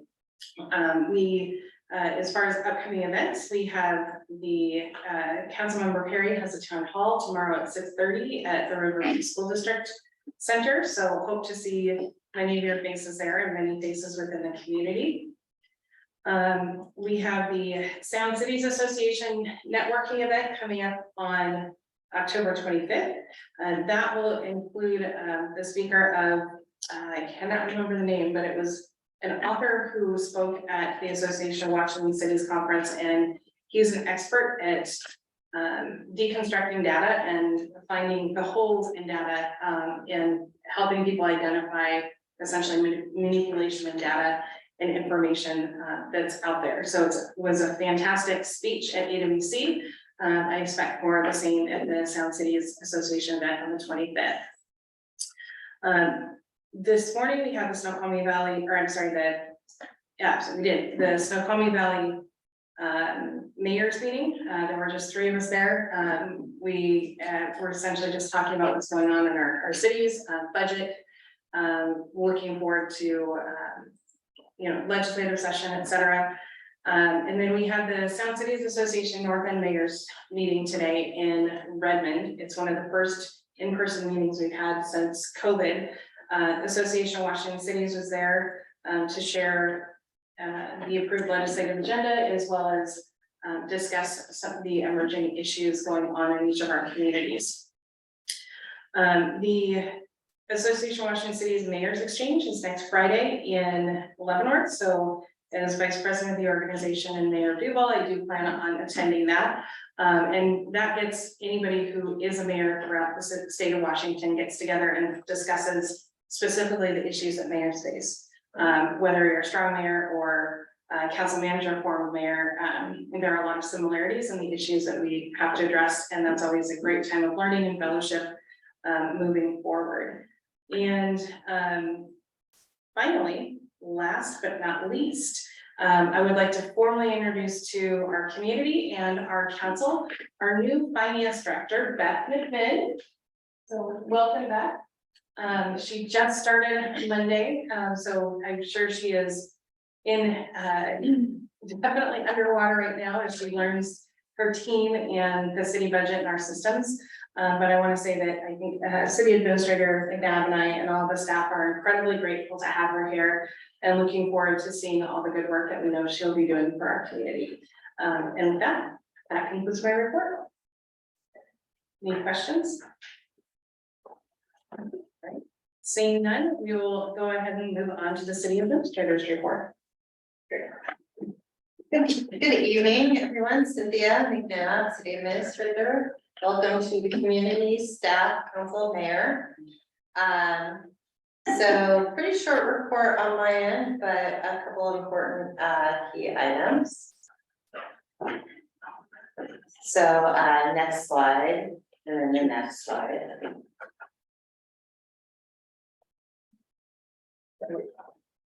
And then the next slide, thank you. So very important Halloween candy. Thank you to the chamber, who again is partnering with our community organizations on handing out candy here for treating. If you would like to come dressed up or not, Either way, you're welcome at City Hall and at the police department to help hand out candy from 3 to 6 on Halloween evening. I also included Councilmember Perry's town hall, I think it's Thursday. Yes, did I say much? Yeah. Tomorrow. I apologize, Yeah. it is Thursday. Thursday from 6:30 to 8. There are a lot of good presentations on that agenda, including behavioral health. I believe somebody from DNRP, so really good information. She has a pretty packed agenda that night for her town hall. It's at the Riverview School District at 6:30. And then just want council to know we are counseling the Faith in Blue event. So we had a couple different planned activities for Faith in Blue this year. We're canceling those. One, the police department is under a severe staffing shortage right now for a variety of reasons. And the second is that we're gonna kind of rethink how city organizes and participates with our community organizations. And so instead, in November, we're gonna do an all-staff service event where we ask all of our community organizations if they'd like to partner with city staff in the afternoon, God, I can't speak tonight, with an afternoon of service. And so once I have a firm date on that, I will announce it and then broadcast out to our community partners and have staff sign up to partner for service events with our community. Next slide. So I'm gonna hand the next few slides over to Director Thomas. Good evening, Mayor, Council, and members of our community. It's continuing to be a couple busy, I can't speak at time today. A couple back-to-back months that have been busy, especially within our inspection and plan review. We did issue an additional 13 single-family home permits, so we're at 99 for the year. We also have about 35 pending to pick up, plus we'll have more by the end of this month. Total number of permits for the month are 40. Various permits that we've issued to date is 365. We did 193 inspections in the last month, and for the year, we're just under 2,000. Just a couple of other fun pieces of information. The Parks, Trails, and Open Space Survey will be mailed out the 3rd week of October. It's a sampling of 90% of households. It is a statistically valid survey. And so it'll go out probably by the end of the 3rd week. And it's not going to everybody. It's a sampling. It'll go out to between 99 and 100%. It's about 2,300 parcels it'll go to. We have a pre-application meeting for a mixed-use lot on Big Rock Road. And it's scheduled for later this month. The illustration is over to the right, so you will notice that it is adjacent to our park system. So we're excited about seeing that come in. Obviously, we've entered the wet weather permit season, so there's a lot of inspections going on for building, public works, planning. It's where we kind of button up all of our sites for the season, so you won't see as much soil amendments or landscape installation. You'll start to see tree replacements happen now on all of our sites. Like the Ridge at Big Rock, North Hill, several projects. So don't be surprised, those are trees that have not made it through either the last year or the last several years and under replacement. The same thing will be for vegetation. This is the time of year when you start to look at those. It's also when you start to do better job at like invasive species control as well, because you can cut them and then you can spray them. And then, as you know, as deciduous goes from being leafy and green, it goes into the ground. So this is the best time to start controlling those items. And I think that's it. Thank you. And then I'll turn over the public works report to Director Lanishevsky. Good evening, everyone. Steve Lanishevsky, Public Works. I couldn't say good evening, Mayor, Council, staff. Just a couple of quick notes. So the overlay is wrapping up. It is under budget. Just for no one's surprise, the grant is reduced proportionally to expenses as it's an 85%. We are still under the expected expenses that will be provided from the city to fund the work. So just overall, we did the overlay on Cherry Valley Big Rock Road, construction contract was a little over 623,000. We are currently at 553,000 for the work, and we will be reimbursed $363,000. So that's a net to us of 78, when we approved a net to us of expenses of 99.8. So just a little bit of there. Guardrail in Virginia, it has to be a night job for washout, so we are hopeful we obtained, we thought we did last week, but we're waiting on their traffic control approval, which should be here any day.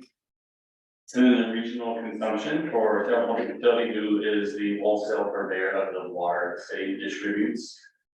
We buy wholesale and we distribute, so we did ask in an advisory way voluntary assistance in some of the reduction in consumption. I know there's lots of questions out there, and just a couple of notes for the greater good here. People ask, well, it's raining a ton, pretty good information there. We did receive 3.7 inches of rain in the south fork of the Salt River watershed. That amounts to 0.8 feet in the reservoir. We are still 15.8 feet below the annual average at this time of year. So we still have a pretty significant shortage on our hands. And that is coupled with the standard we normally obtain in the summer is about 26 inches of rain in the same period. We received 10.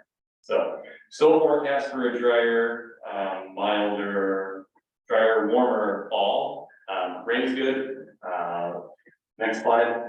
The amount of rain we had last week, although the third slide was not good, but I'll do this in third. So treatment plant update. So the UV units, one of the two is installed. The ultraviolet is part of our disinfection process, that was our treatment plant. So to the left, the old UV system is actually below the floor in the UV building. So if any pumps and pipes ever broke, and then a pump to pump that empty would ever fail, we would have, catastrophic failure on our UV system. So the picture in the middle is the new UV unit above ground, above grade, so out of harm's way, easier to maintain, easier to access for safety for the crew, because it was a pretty wild way down a small little staircase. And then on the right is the state of the supervisor controls the computer part of that UV upgrade. So next slide. And then, yes, this is the rain event we had last week. We do record rain in the treatment plant, so we have an understanding of what the next 24 to 48 hours of inflow will be coming at us as we do. We have a separate storm and sewer system, however, our sewer system at least. So we do receive inflow and infiltration, we call it. So the plant is normally operating at a 500,000 gallon a day. With the rain at 1.0 inches at the plant, the following days we were up almost to 1 million gallons a day just on that one rainstorm Thursday night. A couple of small issues around the city, nothing catastrophic. But we'll be working with the Home Park on some potential improvements because they had some issues. Even though it was nowhere near the event from about 4 years ago, people recall, in an apartment neighborhood. It was still something to manage. And then there's just a picture of the ditch on 203 on the north end of town. That's all over. And next slide, please. And then finally, just a couple notes from City Hall. From the clerk's office, we were going through quite a few fairly comprehensive public records requests, so just wanted to let everyone know we are working our way through them. They are requiring a fairly exhaustive search through our email records. We also process first in, first out. So we are getting ready to basically process and deliver the first very large one that we received over the summer. So we're kind of working our way through them. Each of them are taking about a month and a half to process and then start to deliver in installments. I will be meeting with council on looking and asking for some social media information and potentially some emails in response to some of the public records requests. So More to come. Know that at least 3 of the requests were asking for council communication, so I will be connecting with all of you. But didn't want you all to be surprised as you get emails from me on those.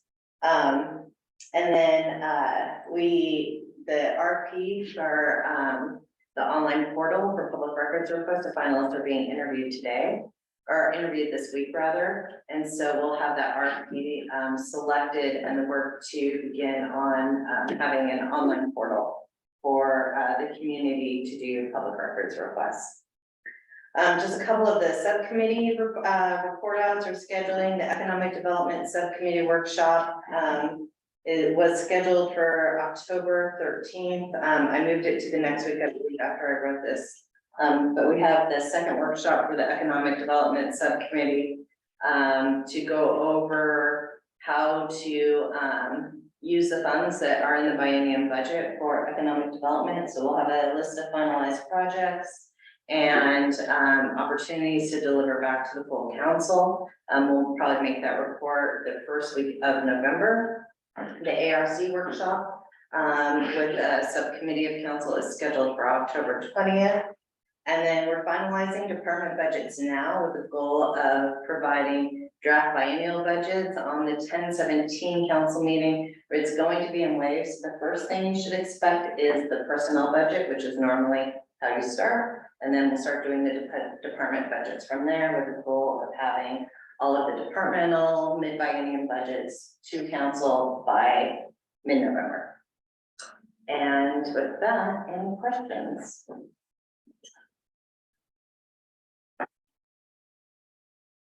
Councilmember Naflin? Yeah, I just have a quick kind of question comment on the guardrail project.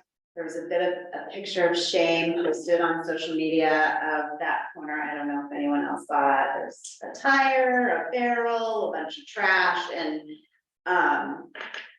so the community is wondering if at some point that area will look a little tidier, I think. And so I don't know if, I think they were pointing out, man, my guardrail's all mangled. So I don't know if that's something we could let the community know, like, hey, we do have a project to replace the guardrail coming soon. I would certainly ask Jason if it goes that will be getting repaired. I don't do social media at all. I know. Say that, so I have no idea what he's doing there. Okay. I just wanted to give you a heads up. Once we get a date, we can make a social media post that also says, hey, people are out here, just so you know. It'll be overnight, I guess. Yeah. Okay, cool. Thank you. Are there any council members that would like to provide any reports this evening? I'm sorry, go ahead, Councilmember Naflin. Yeah, I have 2 quick things. So I attended the Carnation, the Tolt Dam community meeting. I don't know if anyone else saw the post about it, but basically the town of Carnation has had the alarm for the Tolt Dam go off. People have evacuated. It's been very traumatic for their community. And so they had a town hall to discuss next steps, because I think they've had 6 incidents of some kind of malfunction of the alarm system. And in case people don't know, if the Tolt Dam breaks, like from an earthquake or something, I mean, the town of Carnation would be completely inundated, and so they need to rush to this hill or leave town. And I think they have under an hour to get out.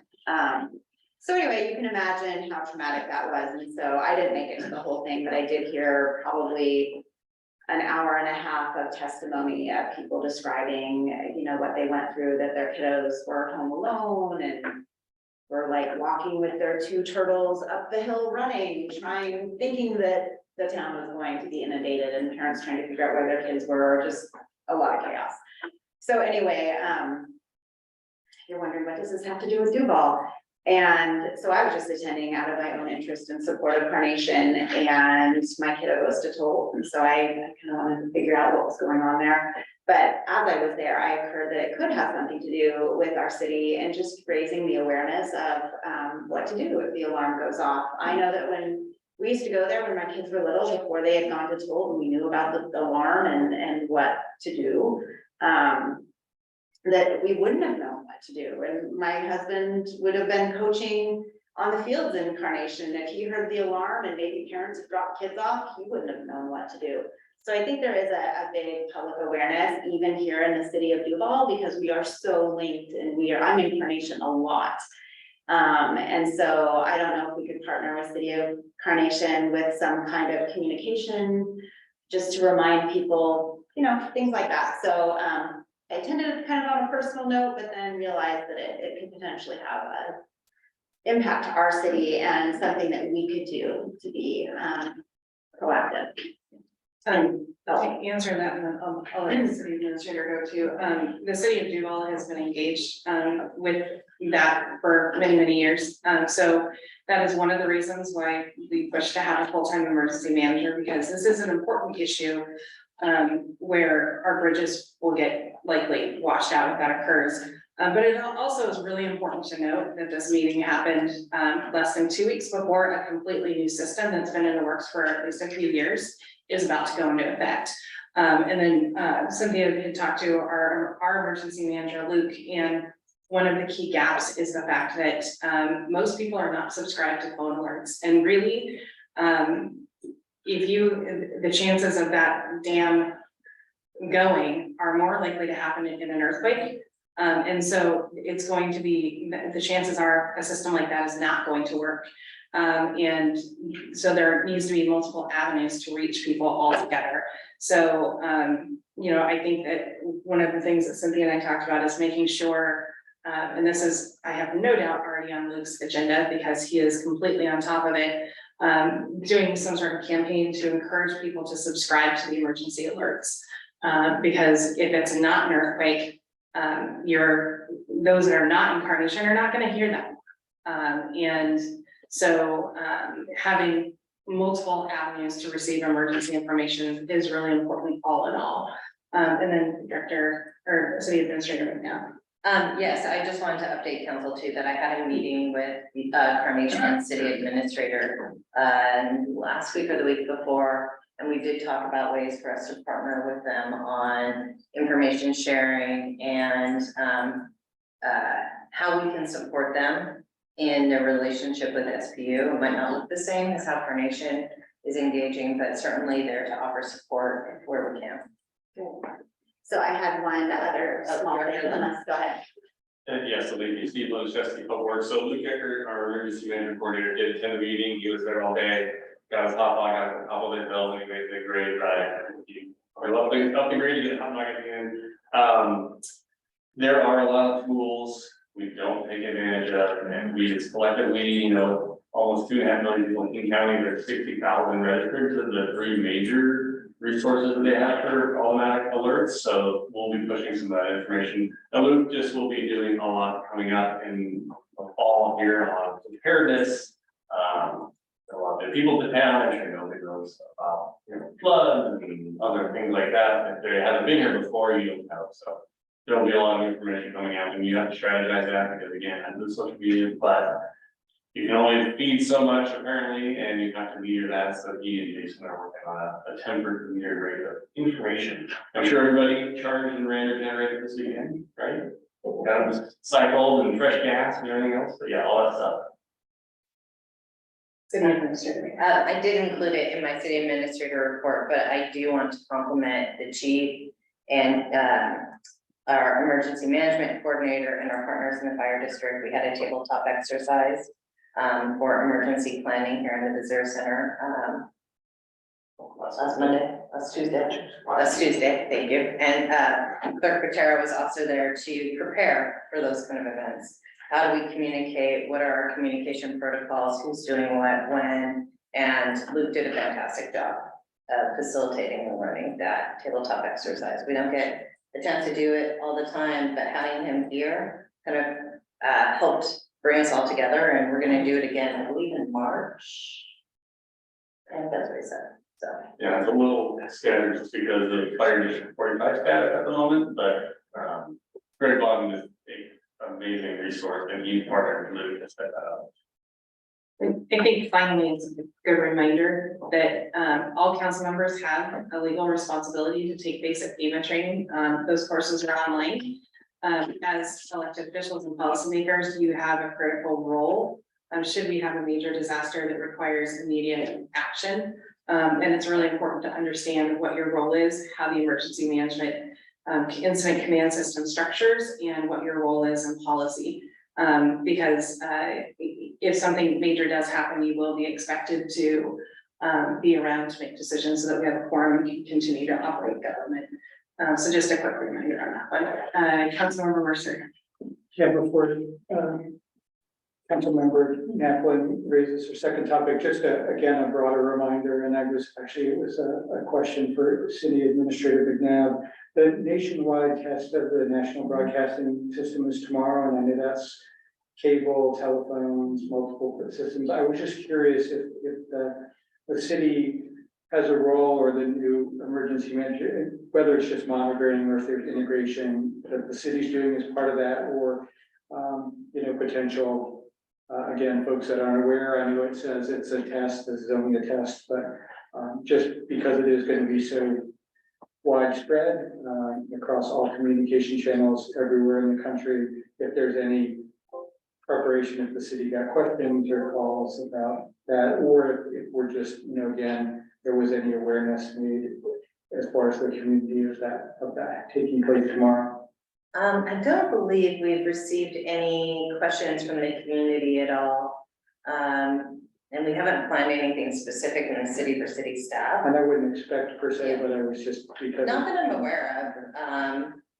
And we haven't done any particular communication, though it's something that maybe we should consider next time they do that, to do some communication plan around it.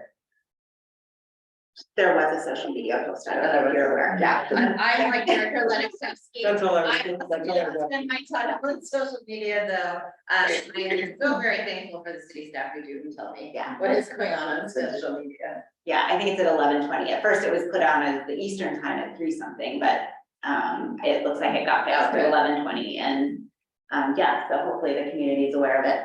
So my second item is really quick. I just wanted to give everyone here a heads up that I had become aware, and I think everyone here on council got the email from the Department of Commerce about the electric vehicle charging grant. And I kind of tossed around in my mind, is this something we would want to do as a city, or is there another partner we could work with? City of Carnation has a business that has decided they would be willing to host the EV charging station. So with City of Carnation's, letter of support, and I think Councilmember Perry has also expressed support and helped with that. I think they are hoping to get maybe 2 charging stations at the grocery store. So anyway, it got me thinking, well, they're gonna have one, we have to have one too. And so I was trying to think, city property doesn't have very many good locations, but possibly King County Library System, they have a great parking lot.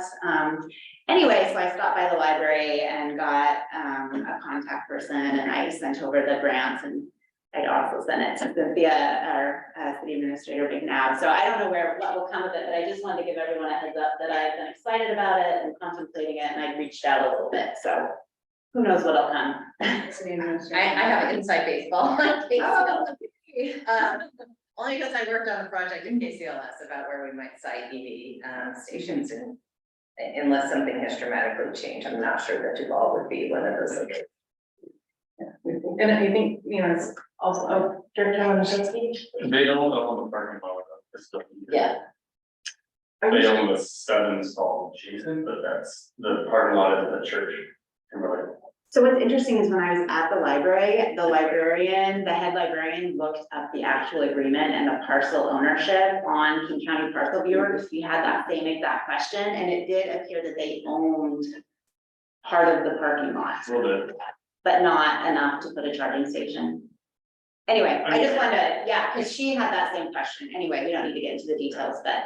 And I will also say, when I was at the National League of Cities in March, I attended a really exciting presentation on Mount Vernon's new public project that is a combined library, community center, community kitchen, and electronic vehicle charging stations that received a ton of federal funding that is in large part paying for that project.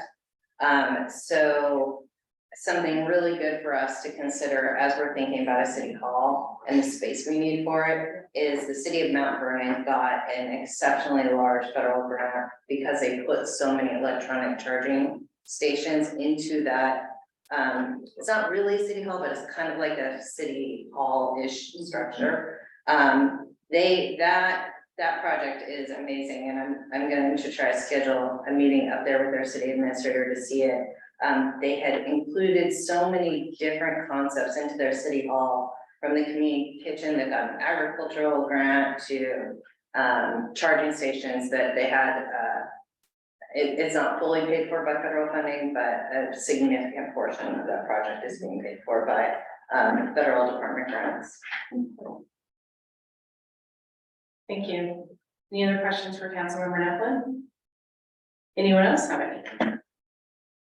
Seeing none, we'll go ahead and move on to new business, Agenda Bill 23-67, the SCORE contract amendment for discussion and or decision. Chief Duvall. Hey, can everybody hear me? Excellent. Good evening, Mayor, Council, City staff, and members of the community. I'm Chief Duvall with the Duvall Police Department. I would like to present Agenda Bill 23-67 SCORE contract amendment. We've had an interlocal agreement with the SCORE jail since 2019, and we've received notice of an increase to the cost to their services starting January 1st of 2024. SCORE jail will be increasing their non-guaranteed bed rate 2.92%, which will increase our cost from $1.99 to 204.97 cents per day. They will also increase their booking fee from $50 to $65. The city of Duvall currently has an interlocal agreement with the city of Issaquah for their jail for one guaranteed bed, and we use SCORE as our secondary jail option only. We have seen a decrease in the number of arrests and bookings in 2023, and we anticipate this to continue into 2024. We budgeted for 100 beds at SCORE per year for 2023 and 2024 biennium, which is about $19,900 a year. And we still have 59% of that budget available. We feel the increase in cost can be absorbed in our current budget. I'm requesting to suspend the council procedures in section 5.6 requiring additional review and to approve the mayor to sign the attached agreement. Are there any questions? Any questions from council? Are you ready to move forward with this evening? I move to approve Agenda Bill 2367, approving a revised interlocal with SCORE for inmate housing and authorizing the mayor to execute the agreement. Second. Any further discussion? Seeing none, all those in favor, please say aye. Aye. All those opposed, please say no. Motion passes. Moving on to Agenda Bill 23-68. Amendment to interlocal agreement with the Issaquah jail for discussion and decision. Chief Duvall. Good evening again, Chief Duvall with the Duvall Police. I'm presenting Agenda Bill 23-68, the amendment to the interlocal agreement with the Issaquah jail. Beginning on January 1st, 2024, the Issaquah jail will be increasing their guaranteed and non-guaranteed bed rates. Specifically, the guaranteed bed rate will be increasing from $110 per day to $115.50 per day. This non-guaranteed bed rate is the non-guaranteed bed rate is increasing from $140 today to $147 per day. Issaquah jail does not charge us a booking fee. The city has an ILA with Issaquah jail for one guaranteed bed for 365 days per year. And we have budgeted for additional 5 days per month, which is 60 days per year at the non-guaranteed bed rate. As I stated earlier, we've seen a decrease in the number of arrests with bookings in 2023, and we anticipate this to be the case in 2024. We feel the increase in costs can be absorbed in our current budget. I'm requesting again to suspend the council procedures in section 5.6 requiring additional review and to approve the mayor to sign the attached agreement. Any questions or comments from council? Seeing none, or is council ready to move? I move to approve Agenda Bill 23-68, approving a revised interlocal with SCORE for inmate housing and authorizing the mayor to execute the agreement. Any further discussion? It's been moved and seconded. All those in favor, please say aye. Aye. All those opposed, please say no. Motion passes. And then we are now moving on to closed session to discussion on collective bargaining under RCW 42.30.140 sub 4 sub A. We do not expect any decisions after, or any decisions or further business after this discussion item. And we would expect 20 minutes. We can extend it at probably initially 20 minutes. All right, we'll start with 20 minutes and it will be extended if necessary. So with that, do we- I turned on the lights downstairs, so we can go downstairs. okay, that's great, thank you.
I didn't realize, like, what?